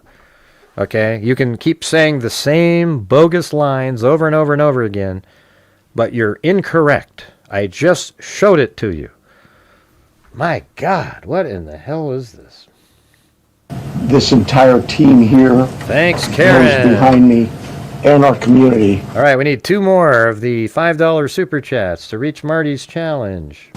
are hurting with you. We really, Let's not disrespect Marty that much, you guys. I mean, the guy comes in here, he helps support the channel. You know, for some reason, you guys don't jump on his challenges as much as you do the other people. So come on. just want Mom back. Okay? Right now, we believe Nancy is still out there. We want her home. Our department, the Sheriff's Department, along with all of our partners at the FBI, have been working around the clock. And we just want her home and find a way to get to the bottom of all of this, just as you do. But I have other partners out there who have stepped up, and you've probably noticed them in the last few days, if not the last. Yeah, okay, yeah. So Fox 5 hasn't been updated yet for some reason. They're referring to the first note by Reuters. Reuters got it wrong. They had a source that wasn't the... And I'll tell you what, Harvey, who has a good source, said the exact opposite. His source is good because he's working with the investigators in the case. Reuters talked to other people. They got it wrong, so the FBI had to come out and put out a clarification from FBI in the area to tell everybody, hey, this is, we think that these are legitimate. That's why we've been investigating the case as a kidnapping for ransom. They had to correct the other one. So it's so lame when people do that. Because I remember when Reuters came out, I originally went, oh my God, this changes everything. That means law enforcement has absolutely nothing. Hey, thanks, Matt Lamb.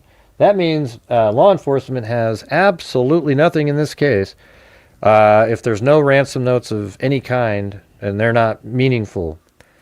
And so I was kind of like, wow, what do we do now with this? But then Harvey came out and said, no, that's not what my sources are saying. They're not saying that at all. And his sources are better than Reuters because he's working with the investigators in the case. Even though, like TMZ isn't the most like, oh, wow, they're basically like Daily Mail. All right. But, it's so obvious in this one. They were looking at his emails. They were checking things out. They had FBI agents working with his IT people. So obviously his source is way better than Reuters. So he said that. And then FBI Phoenix, after realizing, oh my God, where this is like a shit show now. We've got these competing narratives. We got to put the real one out here. Listen, we've been investigating the case as a abduction for ransom this whole time. That's what they're saying. We continue to investigate it as that. And again, I'll tell you that they wouldn't investigate it as a kidnapping for ransom if they didn't feel that they got genuine ransom notes. There's stuff about those letters that they believe. When I read them, I think they sound totally legit to me. Like when you read them, don't you guys feel that way? But the second note, they know it's from the same, using the same technique, and they somehow were able to verify they came from the same person, or the same email, or whatever the hell. I don't know what it is, how they figured it out, right? But the second ransom note is one of the keys in the case so far. It's totally different in tone. It's apologetic. And they almost did it in a way to try to make Savannah feel better. But we're not there yet in this timeline here. We're just playing the press conference on the 5th. This is the one where he jumps in and says, well, I guess it could have been an animal. Few hours, and you're going to see more of that. Well, I made a decision to contact our PCRIT team, and those of you not local, that's our Pima Regional Critical Incident Team. It's made up of law enforcement officers from this entire valley. Pasquayaki Police Department, Tucson Police Department, Marana Police Department, Oro Valley Police Department, Pima College Police Department, this is Tucson International Police Department, Sarita Police Department. There's so many of them. And they are going to help us tremendously. And that's really done because we have so much in front of us still, and we're hoping that, I know the FBI has committed a very large number of men and women to partner with us, work side by side with us. We go do an interview, they're going to be there with us. We're going to go... All right, we still need one more $5 super chat. Get the membership to reach Marty's challenge. Who's going to do it? Who's going to do it? Look at some evidence or process evidence, they're going to be right there with us. We're sharing every piece of information, all the data we can to get this thing solved. And it's important that my partners in law enforcement know and understand their roles, because it is very large, complex investigation with a lot of moving parts.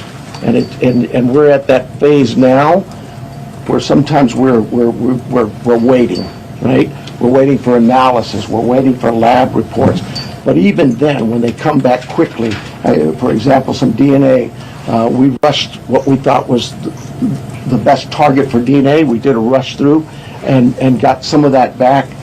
The results were minimal. I think you all know the blood on the porch. That was one we did. It came back to Nancy. That's what we know. But there's still more items that have been submitted. We just haven't got them back yet. But in the meantime, we're not just sitting on our haunches waiting. We do have a number of leads coming in, and that's why we brought in the FBI for one, but PCRIT as well, to be able to get out there and handle these leads as they come in as quickly and as expeditiously as we can. And every single lead is looked at, every one of them. And so we're gearing up. You probably have some questions about what you've seen in the last couple of days. I'll gladly answer those at that time. But it really is about getting our partners out there. To be fair, when we went to that scene the first night, Saturday night, it was just us. Since then, the FBI and others have asked, can we go and see it as well? And that's what you've been seeing.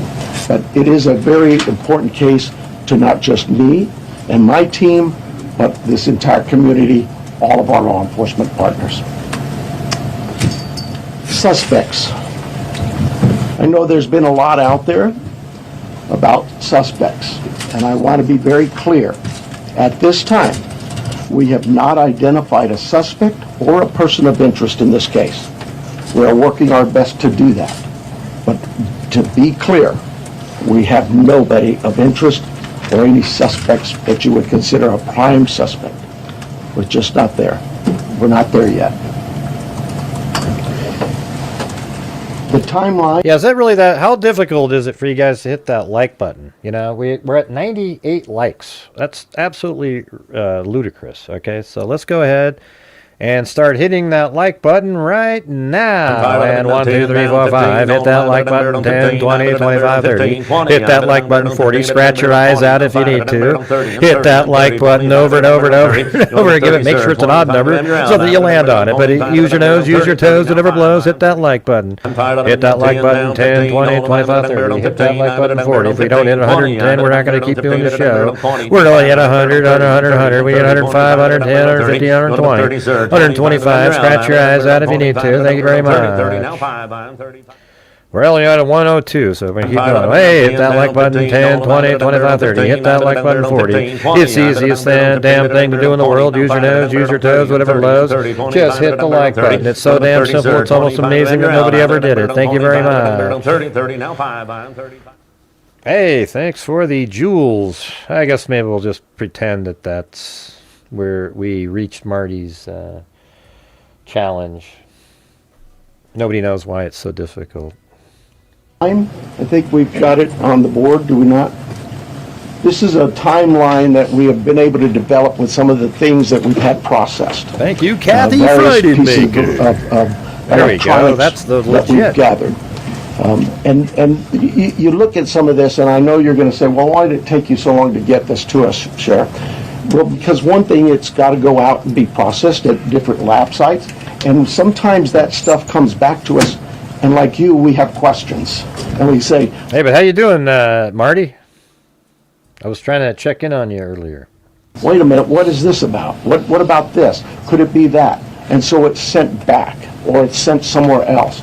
So, and that's happening with all of the things we see, that process, that review, and that questioning of, all right, what is it we're looking at? So yeah, I'll go over it with you. You can see it on the board there, but at about 5:32 p.m., these are approximate times. 5:32 p.m., Nancy travels to her local family's home for dinner and playing games with the family. Just visiting. At 9:48 p.m., which is very consistent to what we were told by the family, that Nancy was dropped off at home, and we see. They're saying it's very consistent. That means they were able to prove it was 9:48. See, so if you just listen to the wording there, it's not like they told them. You know, 'cause remember you said 9:45 before. That was the general time frame. The family just says, yeah, I think it was 9:45-ish, because they don't have a clock. They're just like, yeah, I think it was 9:45. And so then they have precise time. So they have some way they're able to say what time the garage door opened, maybe electronically, whatever. But at 9:48, the garage door opened, and then the garage door shut again at, I think it was, so it was 9:48 and 9:50. We know that because we have a garage door open at approximately... Yeah, see the garage door open, yeah. Approximately, I can't stress that enough, at approximately 9:48 p.m. See, they do say the garage door open. Now, that's probably an electronic, some electronics connected to the garage door itself, not a camera, because they'd have the same problem with that camera unless they were just able to detect a motion on the camera. But it just seems like they're not that far into the investigation to start saying that, so they had something kind of simple that they could look at. At 9:50 p.m., that garage door closes, because that time we assume that Nancy's home and probably going to bed. Sunday morning, early morning, at 1:47 a.m., the doorbell camera disconnects. At 2:12 a.m. Right. So if the doorbell camera disconnects from the network, how does it ever connect again after that to be 2:12 again? See, that's what these people out there, they keep saying, oh yeah, and then at 2:12, that's the one in front of the house. How's that possible if at 1:47 it disconnects?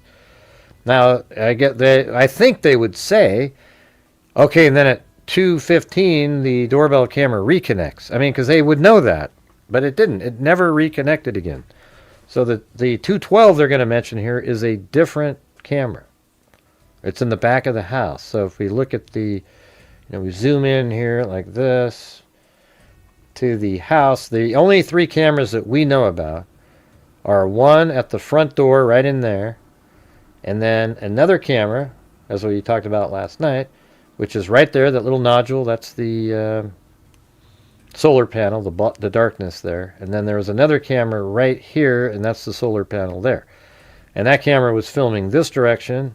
This camera is filming down like this. So likely that is the, one of the cameras. I think it's this one right here at 2:12, filmed motion. Could be the one up here too. I'm just saying. I think it's this one. Doesn't matter. Doesn't change anything at all, whichever one is which. Anyways, get back to this. Software detects a person on a camera, but there's no video available. They had no subscription. What are you talking about, Shanny? Nobody knows what you're saying. And therefore, it would rewrite itself, it just kind of loops, right, and covers up. That's what our analysis... Because Saturday night is... what are you referring to, Shanny? Can you explain what you're talking about? Saturday night is the night that she was dropped off. And then it was Sunday morning, really early in the morning, that she was abducted. So is that what you're wondering about? Because at 9:48, she was dropped off on Saturday night. And then 9:50 is when they left because the garage door shut. And then at after 2:12 in the morning is when she was abducted. At 2:28, she's still there. Are you going to respond, Shanny, or do we just have to sit here and wait? Hey, Michigan, thanks for the 3 cents there. All right. You should have done 2, then I could have given you my thoughts. He said who was there on Saturday? Law enforcement? Yeah, well, it's just an error if he said that. Why does that mean something to you? You know what's weird is like the conspiracy theorists, they always hold like every single thing that's said by somebody, it has a ton of meaning, but they're conspiracy theory authors that they get their shit from make up stuff all day long and they never get questioned about it. It's crazy. I guess I have to rewind it now. Like you, we have questions, and we say, wait a minute, what is this about? What about this? Could it be that? And so it's sent back. No, she didn't have indoor cameras, even though he answered, yeah, she has indoor cameras in the first interview. The guy goes, does she have indoor cameras? Or does she have, that wasn't the question. It was, does she have cameras in her house? He says, yeah, we're looking into those. He just, was referring in his mind, are there cameras at the house? See, everybody wants everything to be really precise. This guy is anything but. Or it's sent somewhere else. So, and that's happening with all of the things we see. That process, that review, and that questioning of, all right, what is it we're looking at? So I'll go over it with you. You can see it on the board there, but at about 5:32 p.m., these are approximate times. It's Saturday. 5:32 p.m., Nancy travels to her local family's home for dinner and playing games with the family. Just visiting. What do you mean the hearts help the channel? What are you talking about? At 9:48. Oh, I don't see those anymore for some reason. Are they going? But yeah, they do. I can turn them off if you guys are hating them. 8 p.m., which is very consistent to what we were told by the family, that Nancy was dropped off at home, and we know that because we have a garage door open at approximately, I can't stress that enough, at approximately. I know they do. I told you guys that, Paulette. I'm the one that read it to you that they help. But I'm just saying, wondering if they show. Is that what you're saying they do? Yeah. 9:48 p.m. That they show up on the screen. I can't see them anymore. I used to, but. At 9:50 p.m., that garage door closes. Because that time we assume that Nancy's home and probably going to bed. Sunday morning, early morning at 1:47 a.m. I don't hear the part about Saturday. Doorbell camera disconnects. At 2:12 a.m., software detects a person on a camera, but there's no video available. Yeah, so at 2:12, software detects a person on camera, but there's no video available because they didn't pay their bills. They had no subscription, and therefore it would rewrite itself, it just kind of loops. And the way that works is, I've explained it, hopefully you guys understand it, it's 3 hours of rolling video. That's all that's on there. It's not 3 hours of video, it's 3 hours of rolling video, meaning you might only have 2 motions that last 8 seconds in a 3-hour period, but after 3 hours, those are gone permanently. It's set up to be written over again. And then it keeps moving forward, and it might be, let's say there's movement at 1 o'clock and 2 o'clock. Well, at 5 o'clock, actually, even at 4 o'clock, the first one's gone, and then at 5 o'clock, the second one's gone. If there's no, and there could have been a bunch more motions in that 3-hour period, and they'd be there to watch during the 3 hours. But literally, right in the middle of watching it, if it's 3 hours and 1 minute, minutes later, it got deleted and you can't watch it anymore. Okay, so that's how it works. It's a rolling 3 hours, and then it's made available to be written over again. So then law enforcement was able to go find the ones that were deleted and available to be written over again and turned them back into videos on a couple occasions. At 2:12, it filmed a person. It recognized that there was a person on the camera, but they couldn't see it because that too was set up to be, it was deleted and set up to be written over, and apparently they haven't been able to find that one. Now they might have a lot more stuff that they were able to get later. They just never showed it to us because the best version let me just say this. Let's say in the backyard, they do have a video of the guy in the backyard. it's not going to be clearer than the one at the front door. Would you guys all agree with that? So there's no value in them releasing that video. They just have it. See, that's the thing. They're not going to show it to us because it's not going to add any value at all. We've already seen them moving around with the backpack and all that stuff. So even if they have a video in the backyard, it's not clearer than the one we see in that doorbell camera. I'd like to see it, but we're not going to get to. Right, and covers up. That's what our analysis teams have told us. We're not done with that. We'll do all we can, but that's what it says. So it detects a person on camera. So here's where he does that little comment. Watch this FBI agent over here.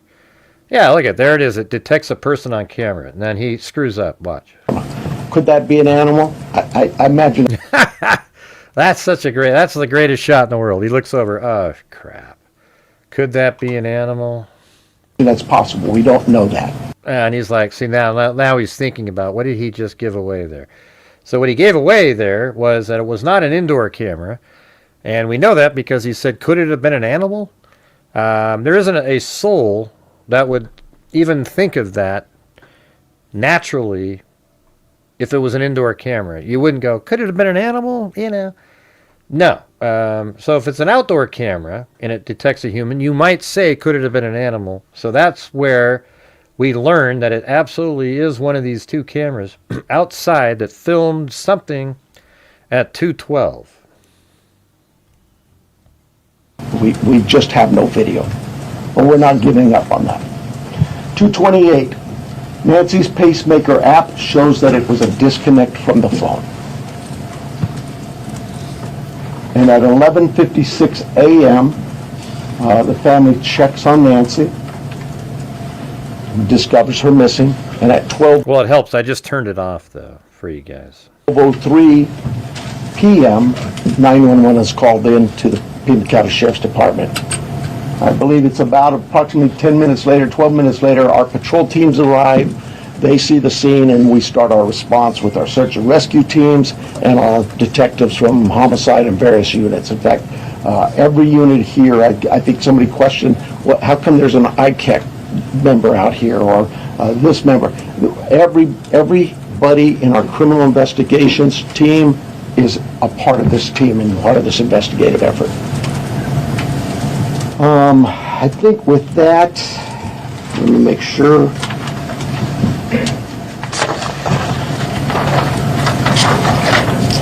I want to clarify some things that I may have already done, but yeah, I've gone over with the blood at the front door, the doorbell camera. It was removed, we know that, but we're not confirming that any cameras were smashed or destroyed around the house. I don't know where that came from, but that's something we're not confirming. The car, the car that was at the home, it's just standard investigative practices. It's part of the search warrant scene, court orders. We pull it out of there and do our scene processing with the vehicle. Uber, we did speak to a driver because Nancy, we learned, had been taken the Uber to the family residence, the daughter, for dinner. And we located that driver and spoke with them. Yeah, so that's interesting, right? They actually got the Uber driver and they talked to them. I mean, that means that they kind of looked at every sort of angle. I mean, the Uber driver knew that Nancy wasn't going to be home, and I mean, obviously, how do you plan on being her driver, I guess, but there's people that have theories that maybe the Uber driver set something in motion, but I just don't think that makes any sense at all, because this case was planned out for a while and the goal was to abduct Nancy Guthrie. I doubt that would make the Uber driver just pure, like, wow, he's part of it, but he happened to get called. I mean, that's ridiculous. So I just... And got that information. The house. Yeah, I turned off the emoji thing, you guys. You guys got this, I think. Cindy, why can't you just deal with stuff like that and just sort of figure it out, and you don't need to have a running dialogue, Conducting follow-up I think you said somebody had mentioned that they saw a team out there again last night or yesterday, and that's just, again, what I was talking about before. Our partners wanted a chance to see it and examine things themselves, and more importantly, it's just, we're constantly following up on things and go, hey, what about this? So we want to go back and check on some things.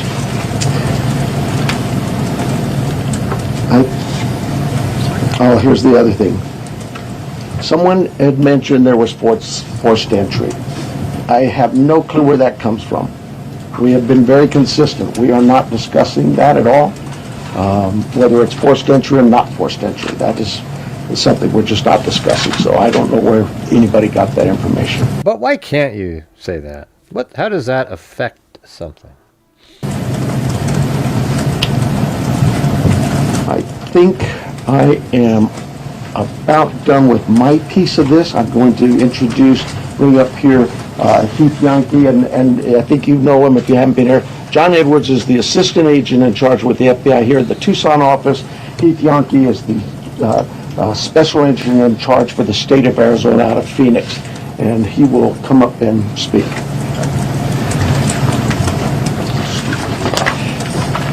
Thank you, Sheriff. Hello, I'm Heath Yankee, the special agent in charge of the FBI's Phoenix Division. First, I want to let the Guthrie family know. But hey guys, any chance you could help support the channel? We're still at like 60% of the nightly goal, which is better than 50%, but we're not there. It'd be nice to reach a goal on tonight. We haven't reached one when, Chris O'Connell and a couple other people are here in a long time, and we used to, so. That our hearts are heavy for them.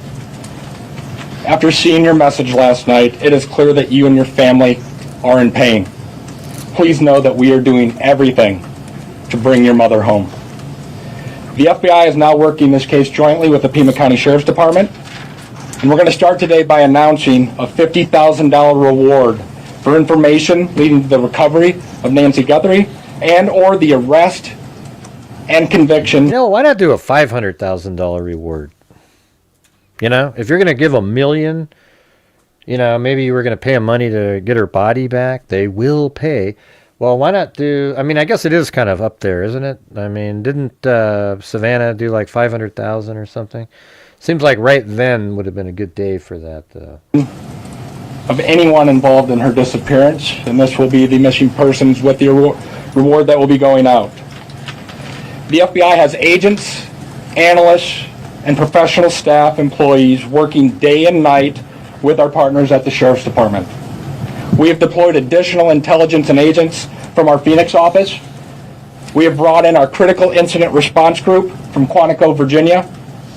Members from our Cellular Analysis Survey team are here, and they continue to collect and process digital information. We are actively reviewing and analyzing information from all digital sources, which includes banks, social media companies, phone companies, and any other organizations where a digital footprint could have been captured. All this information provides data points and helps put the picture together. And we will be in the community continuing to conduct a thorough investigation with our partners. You heard about us out there last night. We will be back out there today. I would ask the media, give our investigators the space to do their jobs while they're out there. Next, regarding the ransom letter. We are aware of a ransom letter that was sent to the local media and then to national outlets. As with every lead, we are taking it seriously. We are in communication with the family, and while we advise and recommend from a law enforcement perspective, any action taken on any ransom is ultimately decided by the family. Thank you to those in the community that have called in tips. For anyone out there that may have information, no matter how small you think it may be, please report it. You can do so by calling 1-800-CALL-FBI or online at tips.fbi.gov. My next message is to those imposters who are trying to take advantage and profit from this situation. We will investigate and ensure you are held accountable for your actions. We have made one arrest related to an imposter ransom demand, and a complaint will be presented to a magistrate judge later today. You will get more on that from the FBI and our U.S. Attorney's Office here in Arizona when it becomes available. To anyone that may be involved, do the right thing. This is an 84-year-old grandma. This is an 84-year-old grandma that needs vital medication for her well-being. You still have the time to do the right thing before this becomes a worse, much worse scenario for you. Please return Nancy home. Thank you. All right, so you want to call them or you want me to call them? You can call them up. Okay, so the first person we're going to start with the list is going to be NBC National, Liz Prince. Right here. Can you walk us through that timeline from when you believe, if you look at this here, from 147 to 228, what you think happened there? I saw up there, Marty said he was doing okay. Good. And what particular software would have detected somebody on camera? I don't. I know we know the software that was there. But I'm not. I'm sorry. I'm just not in the weeds. So, I know that. Think of your doorbell cameras. See, he just. Somebody walks up. My wife's. You know, when I was watching this, I just sort of felt bad for him. But you know, like in every case, what happens is when you start running out of information, you start trashing people, and he was like a really easy target. You know, but you could see how uncomfortable he was. It was just this whole case is way out of his league. He didn't know what the hell he was doing. If I walk up, she gets an alert, and it's usually something like that. A person's detected. So to understand then the follow-up, one, does that mean that it was about a 45-minute span that this suspect or suspects would have been on the property? And then also, does this essentially mean that you've cooperated with the tech companies and you can officially say that no surveillance video is available from the home? We know that the tech company that we sent that camera off to, yes, they've said they've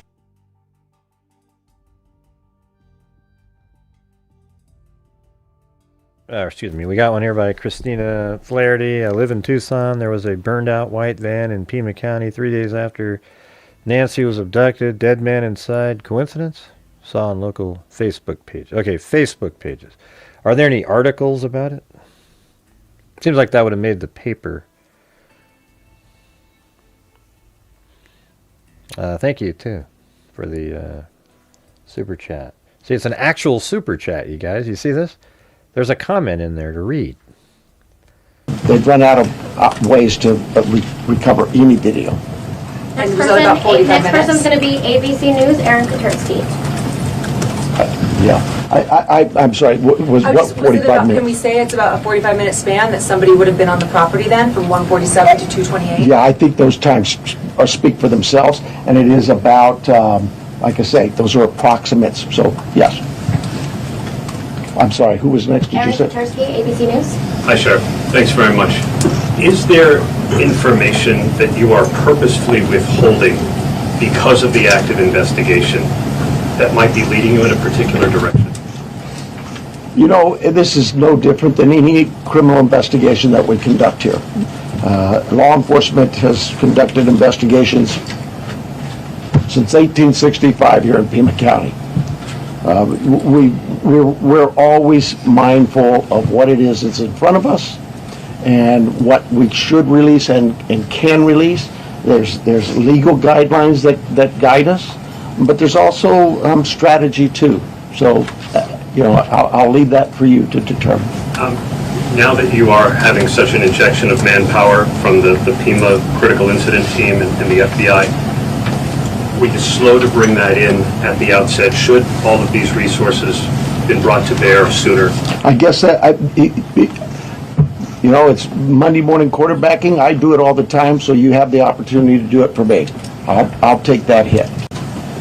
CBS News, Jonathan Vigliotti. Sheriff, over here, has there been any proof of life, and has there been any sign of life?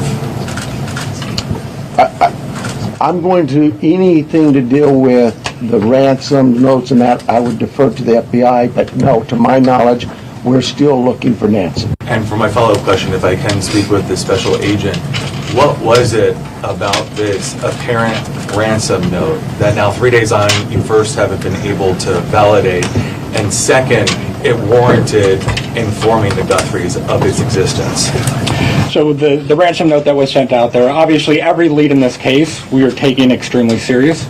But not everyone is presented to the family. Why this one?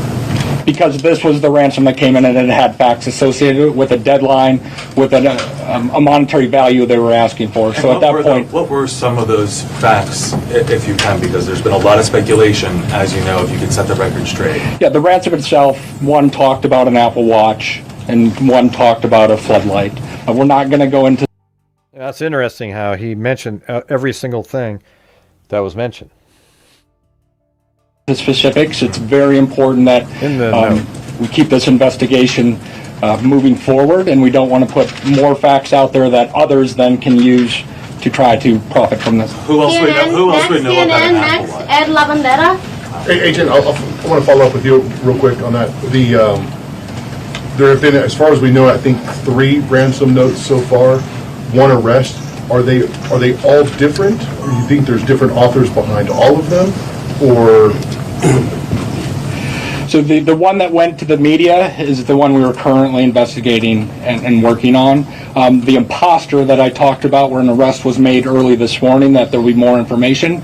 We believe there's no evidence to connect this to Nancy's case. Yeah, so I just looked it up. I can't find anything about a van with a body in it. I probably showed up on GLR's channel. Or something. It was someone that was trying to profit from it, a total imposter. And Sheriff, you started off the press conference by saying you believe that Nancy is still out there. Do you have reason to believe that she's still out there alive, or are you fearful of the worst case scenario here, that she won't be found alive? Well, I'm certainly fearful of that. I think we all are. But it is we operate from a position that until we know she's out there, she's alive, and we're going to continue thinking that way until we find her. Fox Digital, Mike Reese. Yeah, sir. Michael Rivas from Fox Digital. Sheriff, you said you've identified no suspects. Have you ruled out anyone she was with? What are you talking about, Sandy? On Saturday night. You know, we've talked to so many. I'm sure that my investigators have feelings about this one's clear or this one isn't. But no, I wouldn't say anybody's ruled out yet, because what if I rule you out and then later I learn something else? No. So my follow-up, you mentioned that you don't know where the reporting of a forced entry came from. Do we know how whoever did this got into her house? That I would not discuss with you anyway. Fox News, Paul Morrow. Question for Agent Edwards, if I may. That's so cool that Paul Morrow was at this press conference. Agent Edwards, will the Bureau be submitting the DNA? I think he's the best person out there that does crime. He's way better. I mean, he's just... I don't know, you guys ever watch him, Paul Morrow, on Fox News? He's just so good. DNA for investigative genealogical investigation relative to maybe hitting a relative, somebody if you will. I would say the DNA aspect of this case is being handled by the Pima County Sheriff's Department right now. However, should we get to that point, yes, that would be an option for the FBI to assist. And a quick follow-up, does the ransom note that you're working establish any communication protocols in it? No, it does not. And that is what I think is important, that if someone has Nancy and is demanding the ransom, that there is communication. Right, but it's also, they gave you the crypto address. Here, I'll give you the, but like people that post on Facebook are notoriously just making stuff up. But let me, there's my email right there, right below you, so if you can send that.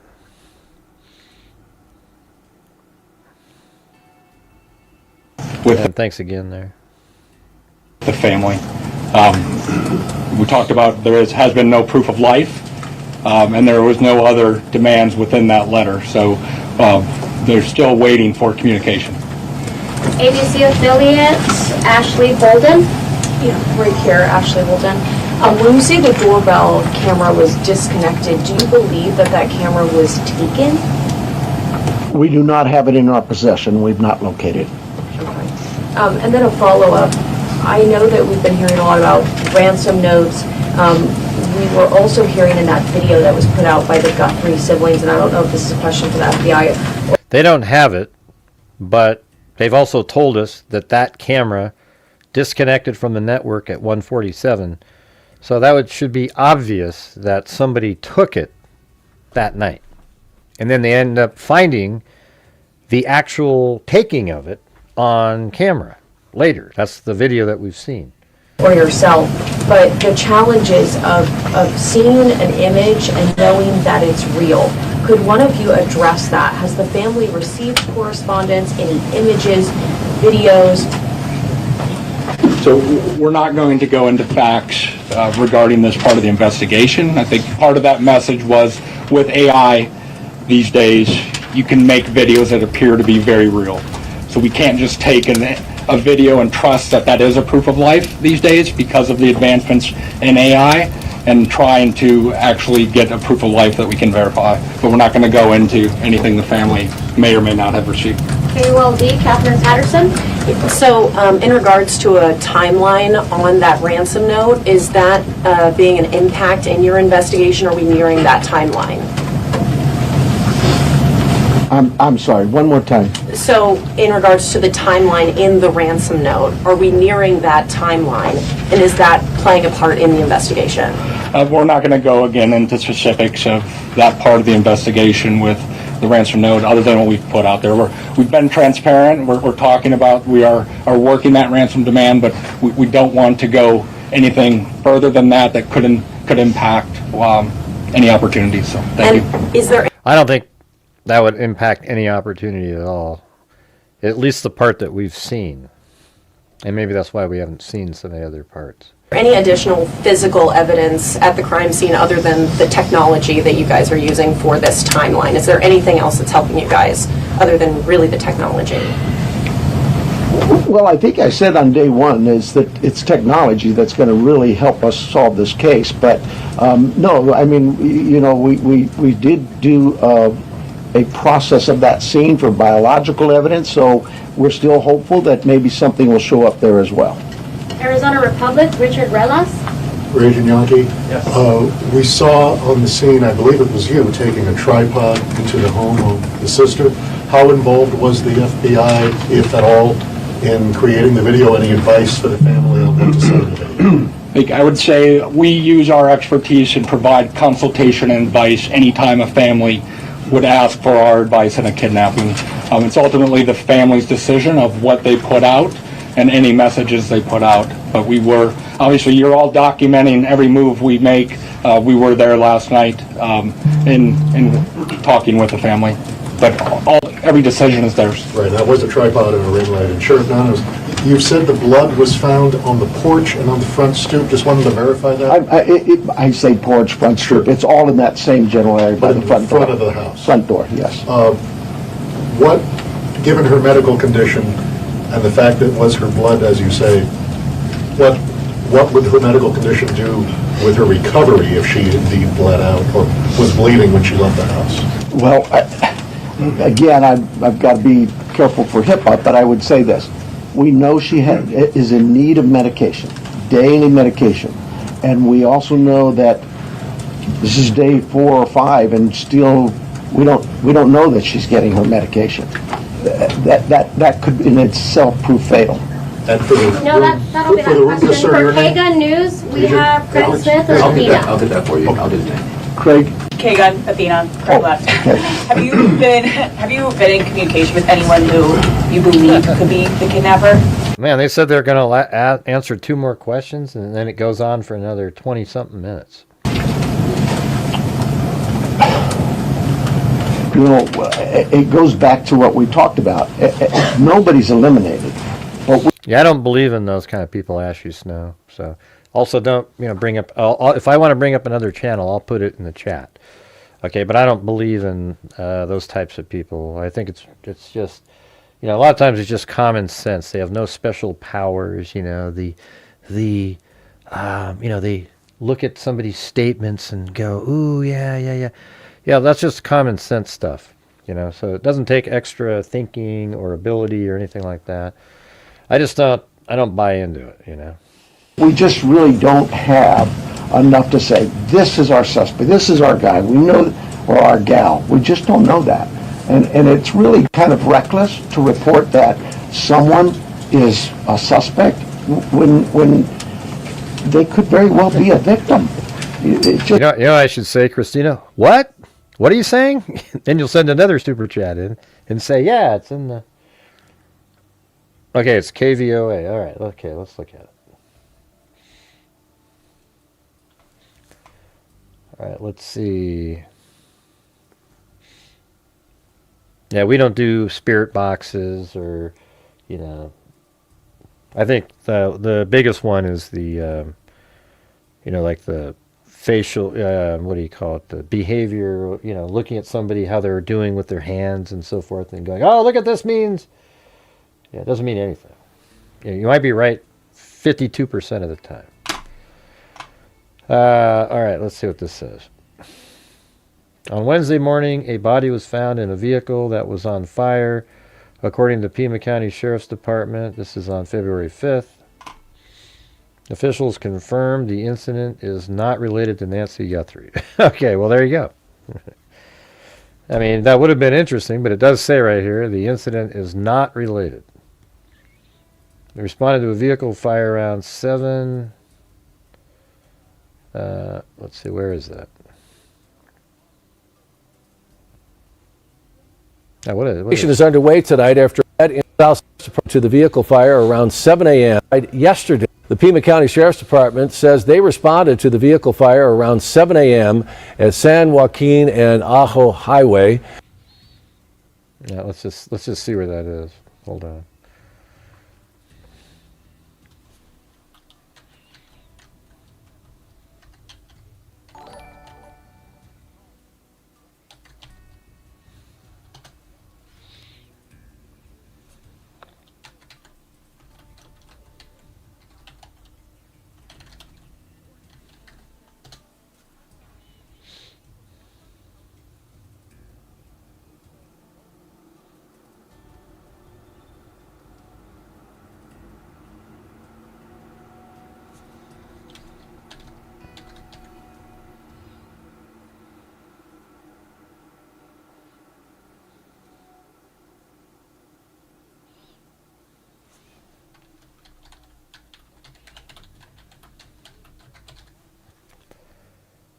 All right.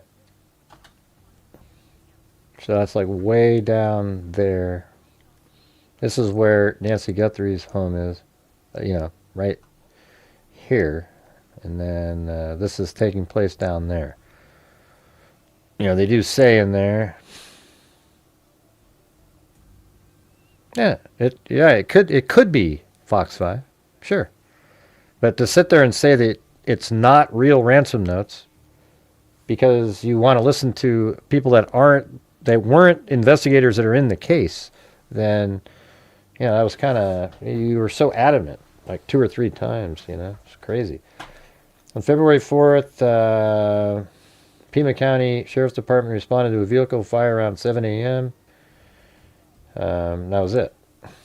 But they're saying that the incident is not related to the Nancy Guthrie case. Confirmed. So it's officials confirmed it's not related. It is kind of interesting timing, though, you know, but... No, they do, Fox 5. Yeah, so you're talking to other people in the FBI that aren't part of the investigation. That's why they said that, Fox 5. You keep saying the same damn thing over and over and over and over and over again. And I've already told you that the Tucson, you know, the FBI in the area, let's see, FBI Phoenix, excuse me, they're the ones that came forward and said, yeah, we're continuing to investigate this as a kidnapping for ransom. Okay, so they know what they're doing. The people that Reuters talked to didn't, and because they said that, you believe that side because you want to believe that side. All right, they wouldn't have came forward with a confirmation if what the original people said was true. All right. And now you might say, well, what they want to do, though, is, see, it is true what the one said, but they want to throw the trail off of the actual criminals, so they'll say it's a kidnapping for ransom, which isn't anything like what they were doing, to make them feel comfortable, so they'll make a mistake. Ah, okay. So that's how it always works like that. It's always sort of this other alternative. I bring to you, to the media, I plead with you to be careful of what it is we put out there. Thank you, Karen, up there. We don't have anybody here listed as a suspect. What do you mean they sent the hair to China? What do you mean? Suspect, and you could actually be doing some damage to the case, but you can do some damage to that individual too. Social media is kind of a. You mean it's taken too long? Kind of an ugly world sometimes. And how far out have you expanded your search, you say?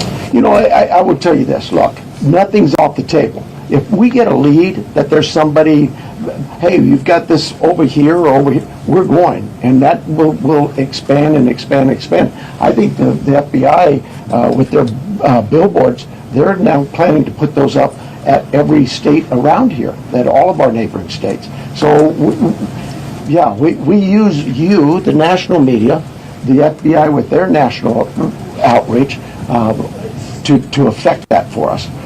But as far as the actual investigation, naturally the scene is the primary, and we just keep spreading it out as we get more and more leads. Court TV, Kobe Thomas. Hi there, Sheriff. Actually, my question is for Agent Yonke. You know, we saw Savannah Guthrie and her siblings, the family, put out that video last night on Instagram addressing, you know, the tragedy that this is, but also addressing the ransom letter saying they're ready to talk. My question is, did the FBI or any other agency help them craft that message to put out on social media? Like I said to the previous question, we have an expertise when it comes to kidnappings, and when families want advice, consultation, expertise, we will provide that. But the ultimate decisions on what they say and how they put that out rests with the family itself. And as far as suspects, I know we haven't identified one, but what type of suspect or suspects do we think we're dealing with here?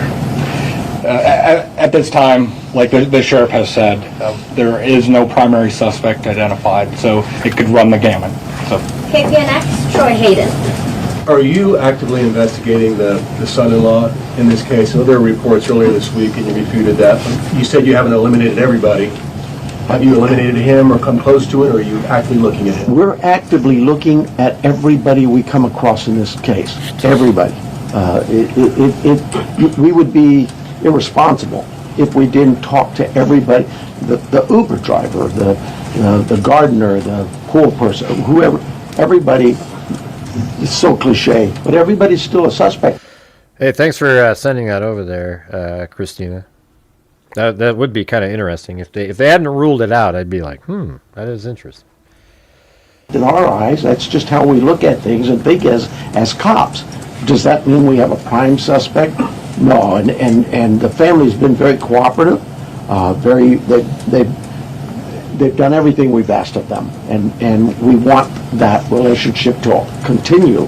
And sometimes people can be mean out there, and that can. The reason hey, Fox 5, I've already explained it to you. The reason they're saying they might not be is just to hedge their bets. Do you think if they say, why would they be investigating the case as a kidnapping for ransom that went wrong, actually? That's what they're investigating it as. If they didn't feel like that, it's a very good chance that the ransom note they got is legit. I believe that the investigators 100% believe that those are legitimate ransom notes, but they put in here that, they use that phrasing that, potentially be legitimate. They say that because that's what they got to do, right? They can't say these are 100% legitimate, even though they believe that internally. Okay? I'm getting really tired of you going back and forth because you're just incorrect, Fox 5. It's obvious. It's been explained. You're incorrect, as usual. All right? So let's keep going, playing this. Really harm us and harm our efforts. Did you find blood anywhere else in They wouldn't be investigating the case since the beginning as a kidnapping for ransom if they didn't believe very strongly that those ransom notes were real. So, of course, they're going to put their thing in there and say, there's a possibility that they're real. No, they believe they are. That's why they're spending all their energy into investigating the case as a kidnapping for ransom. All right? That's why they're doing that. If you can't read between the lines, I'm sorry. the home besides the porch? The only DNA evidence we got back is on the porch. We prioritize things and we rush things, and those items we put out to a lab to rush it. And even then, it's 2 or 3, 4 days. The other items could take 10 days, 20 days, but we saw the importance of that blood. It came back to Nancy. So it was only there, it wasn't anywhere else in the house? I don't know that. We processed the house for biological evidence, and we've not gotten anything. Lisa keeps typing in, oh boy, here we go. All right, guys, if you're out there, if you could please help support the channel. We're still doing a show here. We are having massive lull after massive lull. Newsmax, Sarah Williamson. Hi there. My question is just piggybacking off our colleagues here about how far this search has gone. When it comes to doorbell cameras, you say technology plays a critical role in this. Have you been actively door knocking the neighbours and businesses and collecting those doorbell cameras? And is there anything that has come up there, and how far is that stretched? I can't tell you whether things have come up or not, but we have door-to-door. I think we're still doing door-to-door, not just in that neighborhood, but other neighborhoods. Just as leads come in and take us somewhere, we're going to do those things. Okay, and just to follow up as well in regards to the video that was released by Nancy Guthrie's children last night, just to clarify, that... How can you really be certain when you have a gender reveal party up there, Ashy Snow? I mean, in today's day and age, you might, if you even looked at it was a girl that came out, and you said, oh, beautiful girl, and the parents were like, we want to have a transgender child. How dare you say it's a girl? We don't know who the hell it is at this point. So it's really just a they reveal. It's a they reveal, everybody. What does that mean, a they reveal? There aren't 19 kids that you gave birth to, but that's what they might identify as. You get it with the they? It's ridiculous. Can't you just, don't you guys understand the insanity of that whole movement that was going on during COVID? Hopefully our countries come around to have rational minds. I don't mind if somebody wants to be that, but when you screw up, the whole society by making people call you something that you aren't is ludicrous. I go by, what is that phrase that they say? What do you identify as? Or, my pronouns are, get the hell out of here, man. Jesus. Not coordinated with any law enforcement beforehand, and that you hadn't seen that video before it was released. The FBI is handling all things with the ransom. I think the answer was yes, we were there. The media was there. We can help coordinate, provide that consultation, but that is the family's decision of what they film and what they put out. Fox 10, Justin Liu. Agent Yonke, this one's for you.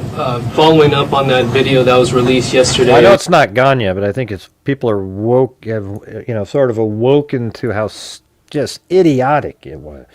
Having guys compete against women in sports. Boy, that made sense. He said, ultimately any further action is decided on by the family. Since then, have they expressed any more interest in more efforts to try and get in contact? Who is behind the ransom letter?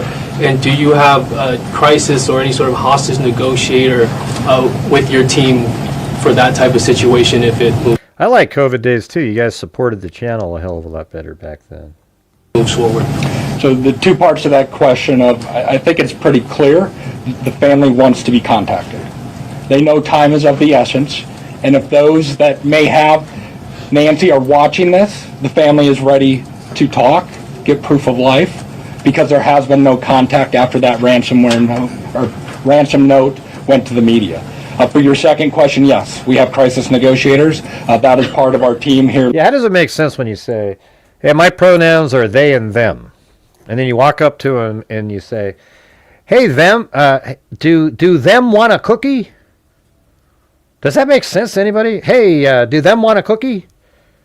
What do you mean, do them? Well, you said it, you go by they, them. So I got to say them, right? So if I'm referring to you, I got to say, hey, do them want a cookie? Locally, along with the personnel we brought in from Quantico, and they will be part of it, but we're not going to go beyond that of any specifics. Sheriff Nanos, taking down the crime scene perimeter after Monday's investigation and really opening access to that property to everyone else, was that something you would do differently looking back, knowing that, federal authorities also conducted a search yesterday? Would you have kept that perimeter up, knowing that? Monday morning quarterback, I probably would have, but I'll say this. We processed the scene, we got what we thought was complete. My team did that. I have to have all the faith and trust in their abilities and their skills, and I think they went through that pretty well. But because another agency now steps in and wants to assist, we're just like with you, we're an open book. Absolutely. How can we help? Well, that's not correct, Gray. They would say they. So you'd say, do they want a cookie? And then if I was the other person, if I forgot what I wanted to be called, I'd look around and say, who's they? And then I'd say, well, you said you want to be they or them. Oh, that's right. Oh, yeah. Okay. Yeah, I want a cookie. One of the things people don't see, I heard your question about, and we left and then others can walk up. When we process a scene and we're done, we return that scene to in this case, the homeowners, the family. And we don't just go march back in there. We call the family again and get permissions to go back to the home. So, yeah, there's, again, Monday morning quarterback, absolutely. I probably could have held off on that. We knew that the FBI... hey, Paulette got it at least. I got one person to laugh for. And we felt like they could be of help in this with particularly the forensic analysis we use in a number of things. But at the start of this thing, we weren't sure what we had. And as there was supposed to be just 2 questions remaining, he just goes on for 30 minutes. As the day progressed, we realized that there could be more to this, and we started in that. Remember, it was a search and rescue mission the first few hours, and we transitioned that over to a criminal investigation. Right. With that, brought in our partners. How was it ever search and rescue? It's like there's blood on the. It just seems like that would be from the FBI and others. Have you heard from President Trump on the resources? I was actually going to ask about that. We saw the message yesterday. Are you next? Claudia, yes. Okay, I'm Univision. Following up on that, we saw the message from the president yesterday. Have you personally received any communication from him or No, and I wouldn't expect that. He too is a busy man, right? And I would say this: we thank him for him opening up his entire law enforcement team was put out yesterday, and we know, I know my local. I think Sandy was probably referring to my statement about I was joking around about how the new gender reveal parties were go, because how could you not be offended by whatever gender somebody assigned to the kid in the ultrasound? Because we don't know, right? I mean, 2 years in, when they're 3 years old, they'd say, Mommy, I want to play with a doll. And then we go, well, then you go by he and hey, it's crazy, right? That's what, hey, Ashley Snow, come on. Are you in here to cause problems tonight? You seem like that's kind of what your gig is, I don't know. I'm not sure what you're doing. Here, no. We've always worked well with all of our partners in law enforcement. Maybe it's something unique to Southern Arizona and the rest of the country doesn't see that, but this isn't... Right. Well, what's wrong with saying that they're stupid because they're wrong half the time? That doesn't make somebody angry. It makes them logical. New for us. We've done this. Gabby Giffords, I headed up that investigation many years ago, and we worked side by side. Could not have got things done my eyes if we are so went dry. with the FBI on that. And just the other question, this being a border state, have you guys had any communication with Mexican authorities? I have not. I work closely with the Mexican consulate, as other consulates, being the sheriff, but no, I've not heard from them. Arizona Univision Madrid. It's me up here. Hi, Sheriff. My question is, do you know, it's a two-part question, do you know what medication Nancy uses? And have you checked local pharmacies and pharmacies around the state where they've bought, per se, this medication to keep her alive, to keep her healthy, while still look for her? So we do know what medications, and we have contacted pharmacies. Probably need to go back to just make sure that they didn't, maybe we contacted them early on. I know that night, Sunday night, Saturday night, Sunday morning, I know we were doing all the hospital checks, and that check was continuous every hour, going back out. And physically in person, deputies were going to each local area hospital and asking them to check their logs. My second question. You don't have to say that kind of stuff to Nanos, KJ. That isn't very nice. You don't know what his levels of testosterone are, okay? Calm down. Question here is, I know you're looking for her in Pima County. Are you looking for her across the state now? And if so, if there's a particular area that you're focusing on right now? Well, we're looking for her everywhere, right? The FBI just made an arrest on a tip that we got that we thought there could be something here. There's it's statewide. The billboards are going to be out there across the country. We take the leads from everywhere, and where those leads take us, we'll get there. MS Now, Alex Talbot. No, it makes more sense, Fox 5. It just doesn't make it as entertaining for you. Yeah, the nut job theory, sure, it has elements that make sense, and not saying that's not a possibility at this point, but if you want to say that that's a walkie-talkie in his pants, then therefore there is some other person. The notes also say, see, you don't want to believe in the notes either. See, I've always thought, even in the nut job theory, that the first two ransom notes were from the nut job, but in that case I thought that they were just sort of like taunting Savannah, etc., and they really weren't trying to get money at all. But now that you see how they really are, and if that's a walkie-talkie, then you'd have to think that, and then the use of me and then we, meaning there are more than one person, but when they wrote the first one, it was just a me, I kind of thing. And then the second one, it's more of like, wow, we as the team who abducted her didn't realize how sick she was. Anyways, whatever. You can believe whatever you want. Yankee, do you have any reason to believe that Nancy Guthrie may be being held outside of the country? Is that something that you ruled out? Hey, Chicken Wing, can you guys stop all this crap in here? You guys are like two little schoolgirls arguing and bickering about stuff. I don't want to listen or watch or read any more of your bitching back and forth with Sandy Shirley. Okay? Oh, God. Hey, Ashley Snow, it is a cool place to hang out. You're just not very cool tonight. Go read your shit that you've typed in. At this point, we don't have any of that information. We haven't ruled anything out. Like the sheriff said, we will follow the facts. It's had an impact on me? What's had an impact on me?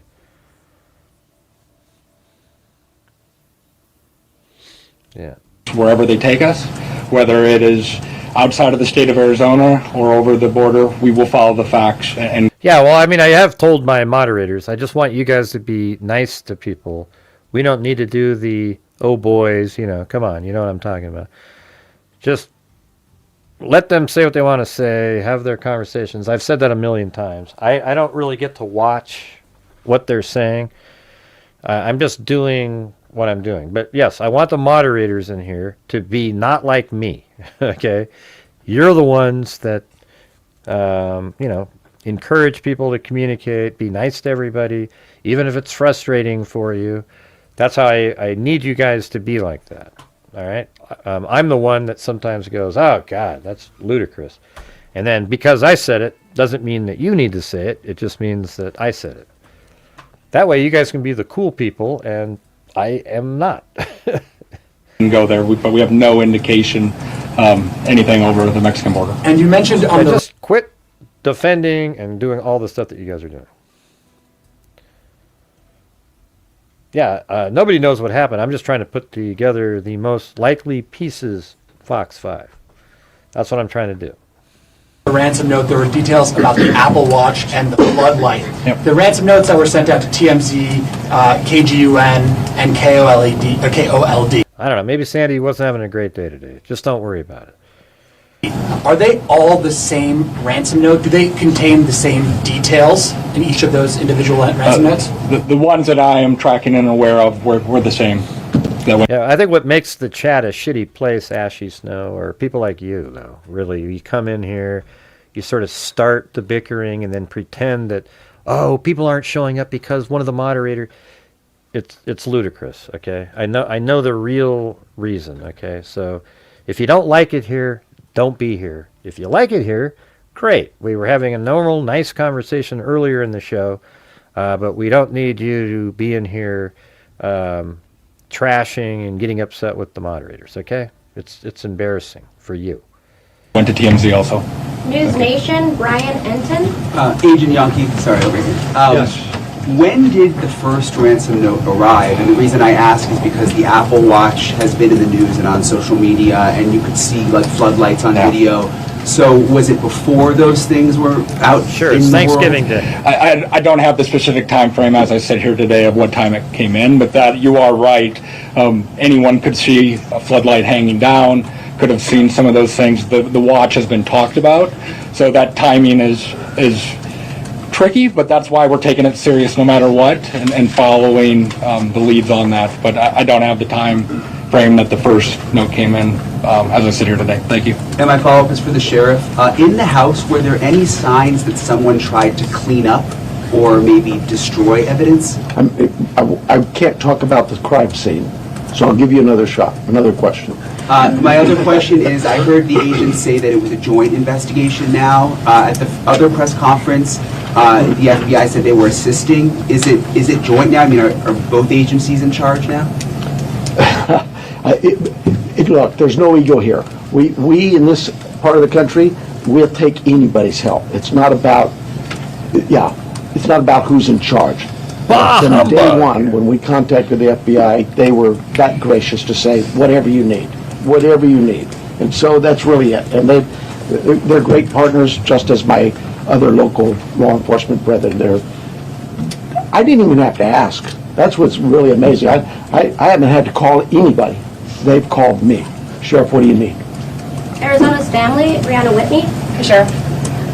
I don't know, Fox 5. You got to do it better. You know, we try to be really focused on accurately figuring out what's going on instead of just willy-nilly, oh, I'm believing this one FBI agent, you know, that isn't related. I think TMZ's source, and even Brian Enton's source, but TMZ's source is better than anybody else's source that is discussing the case, because he's a news outlet that the FBI has been working with his IT department to try to figure out where some of the other messages are coming from. I think it's interesting that the other person that has been communicating with TMZ for weeks and weeks and weeks and weeks and weeks and weeks hasn't been caught yet either. So is he using the exact same technique as the actual kidnap? Wouldn't it be interesting if he is that person? I mean, what if he is the actual original person? The first two kidnapping ransom notes are actually him, but he's trying to pretend he's a different angle now. Oh, he was just somebody that saw something, and now he's trying to get some money, just some kind of money. Wouldn't that be crazy?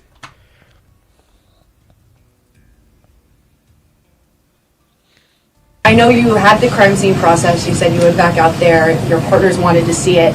But you guys were actively taking out evidence yesterday. Was there something you missed? I don't think they seem unbelievable at all. See, you don't think they seem believable because it makes it a more interesting story for you. There's really no reason not to believe them. the first time, or did you get a new piece of information that led you to The first letter that was written, Nancy Guthrie was already dead when that was written. They wrote it as a just sort of a one-time Hail Mary to try to get a ransom, to get ransom sent. So it was really like, okay, we're going to kill her. We've already told her that she's going to die. You guys better hurry up because she's going to suffer all the way for those 7 days knowing that we're going to kill her. So hurry up and send the money in. But then the next note came forward. I mean, the next message by Savannah and them said, well, we need proof, with the AI and everything. We need proof. And then they didn't hear a damn thing from the person until the 6th. Believe you needed to go back out and take more than you had that first day. Anyways, I'm just going to skip to that part. And then on the 6th, the day after that press conference right there, it said, we did not fully grasp the seriousness. So this is after, the day before, the brother had that statement. So it's on the 5th. There is, let's see. This one's on the 4th. Then that's on the 5th. Then we had this press conference. Then on the 6th, this came out. The second note that said, we did not fully grasp the seriousness of her physical conditions. We never intended to hurt her. That was not our intention. She perished shortly after she was taken. We believe it was heart-related. She is buried in nature now. Nothing you could have done could have changed the outcome. And that's bad English there. It should have been nothing you could have done would have changed the outcome. So it's like nothing you could have done could have changed the outcome. Should have been would have been. We are truly sorry. So AI wouldn't have put that second could in there. Do you guys agree with that?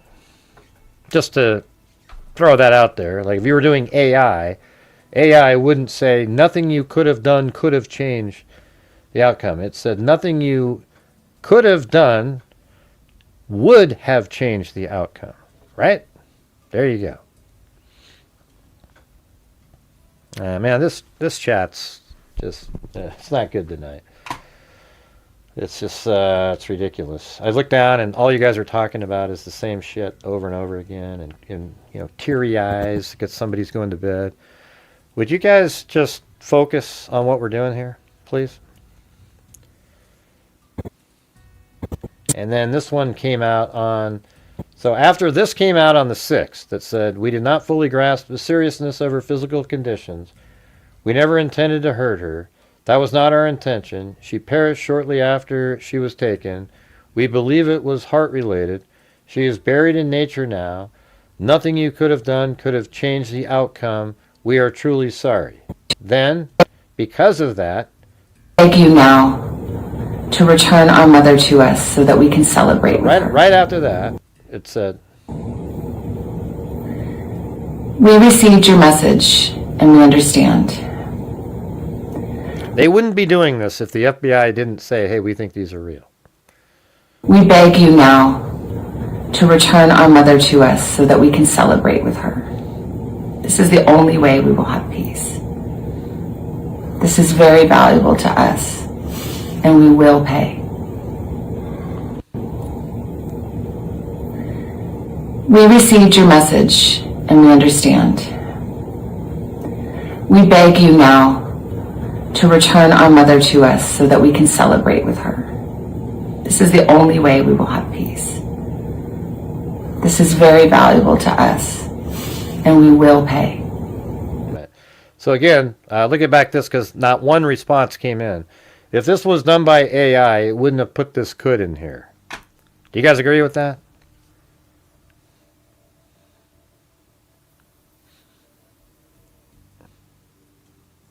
But the Ramsey note's totally different than these ones.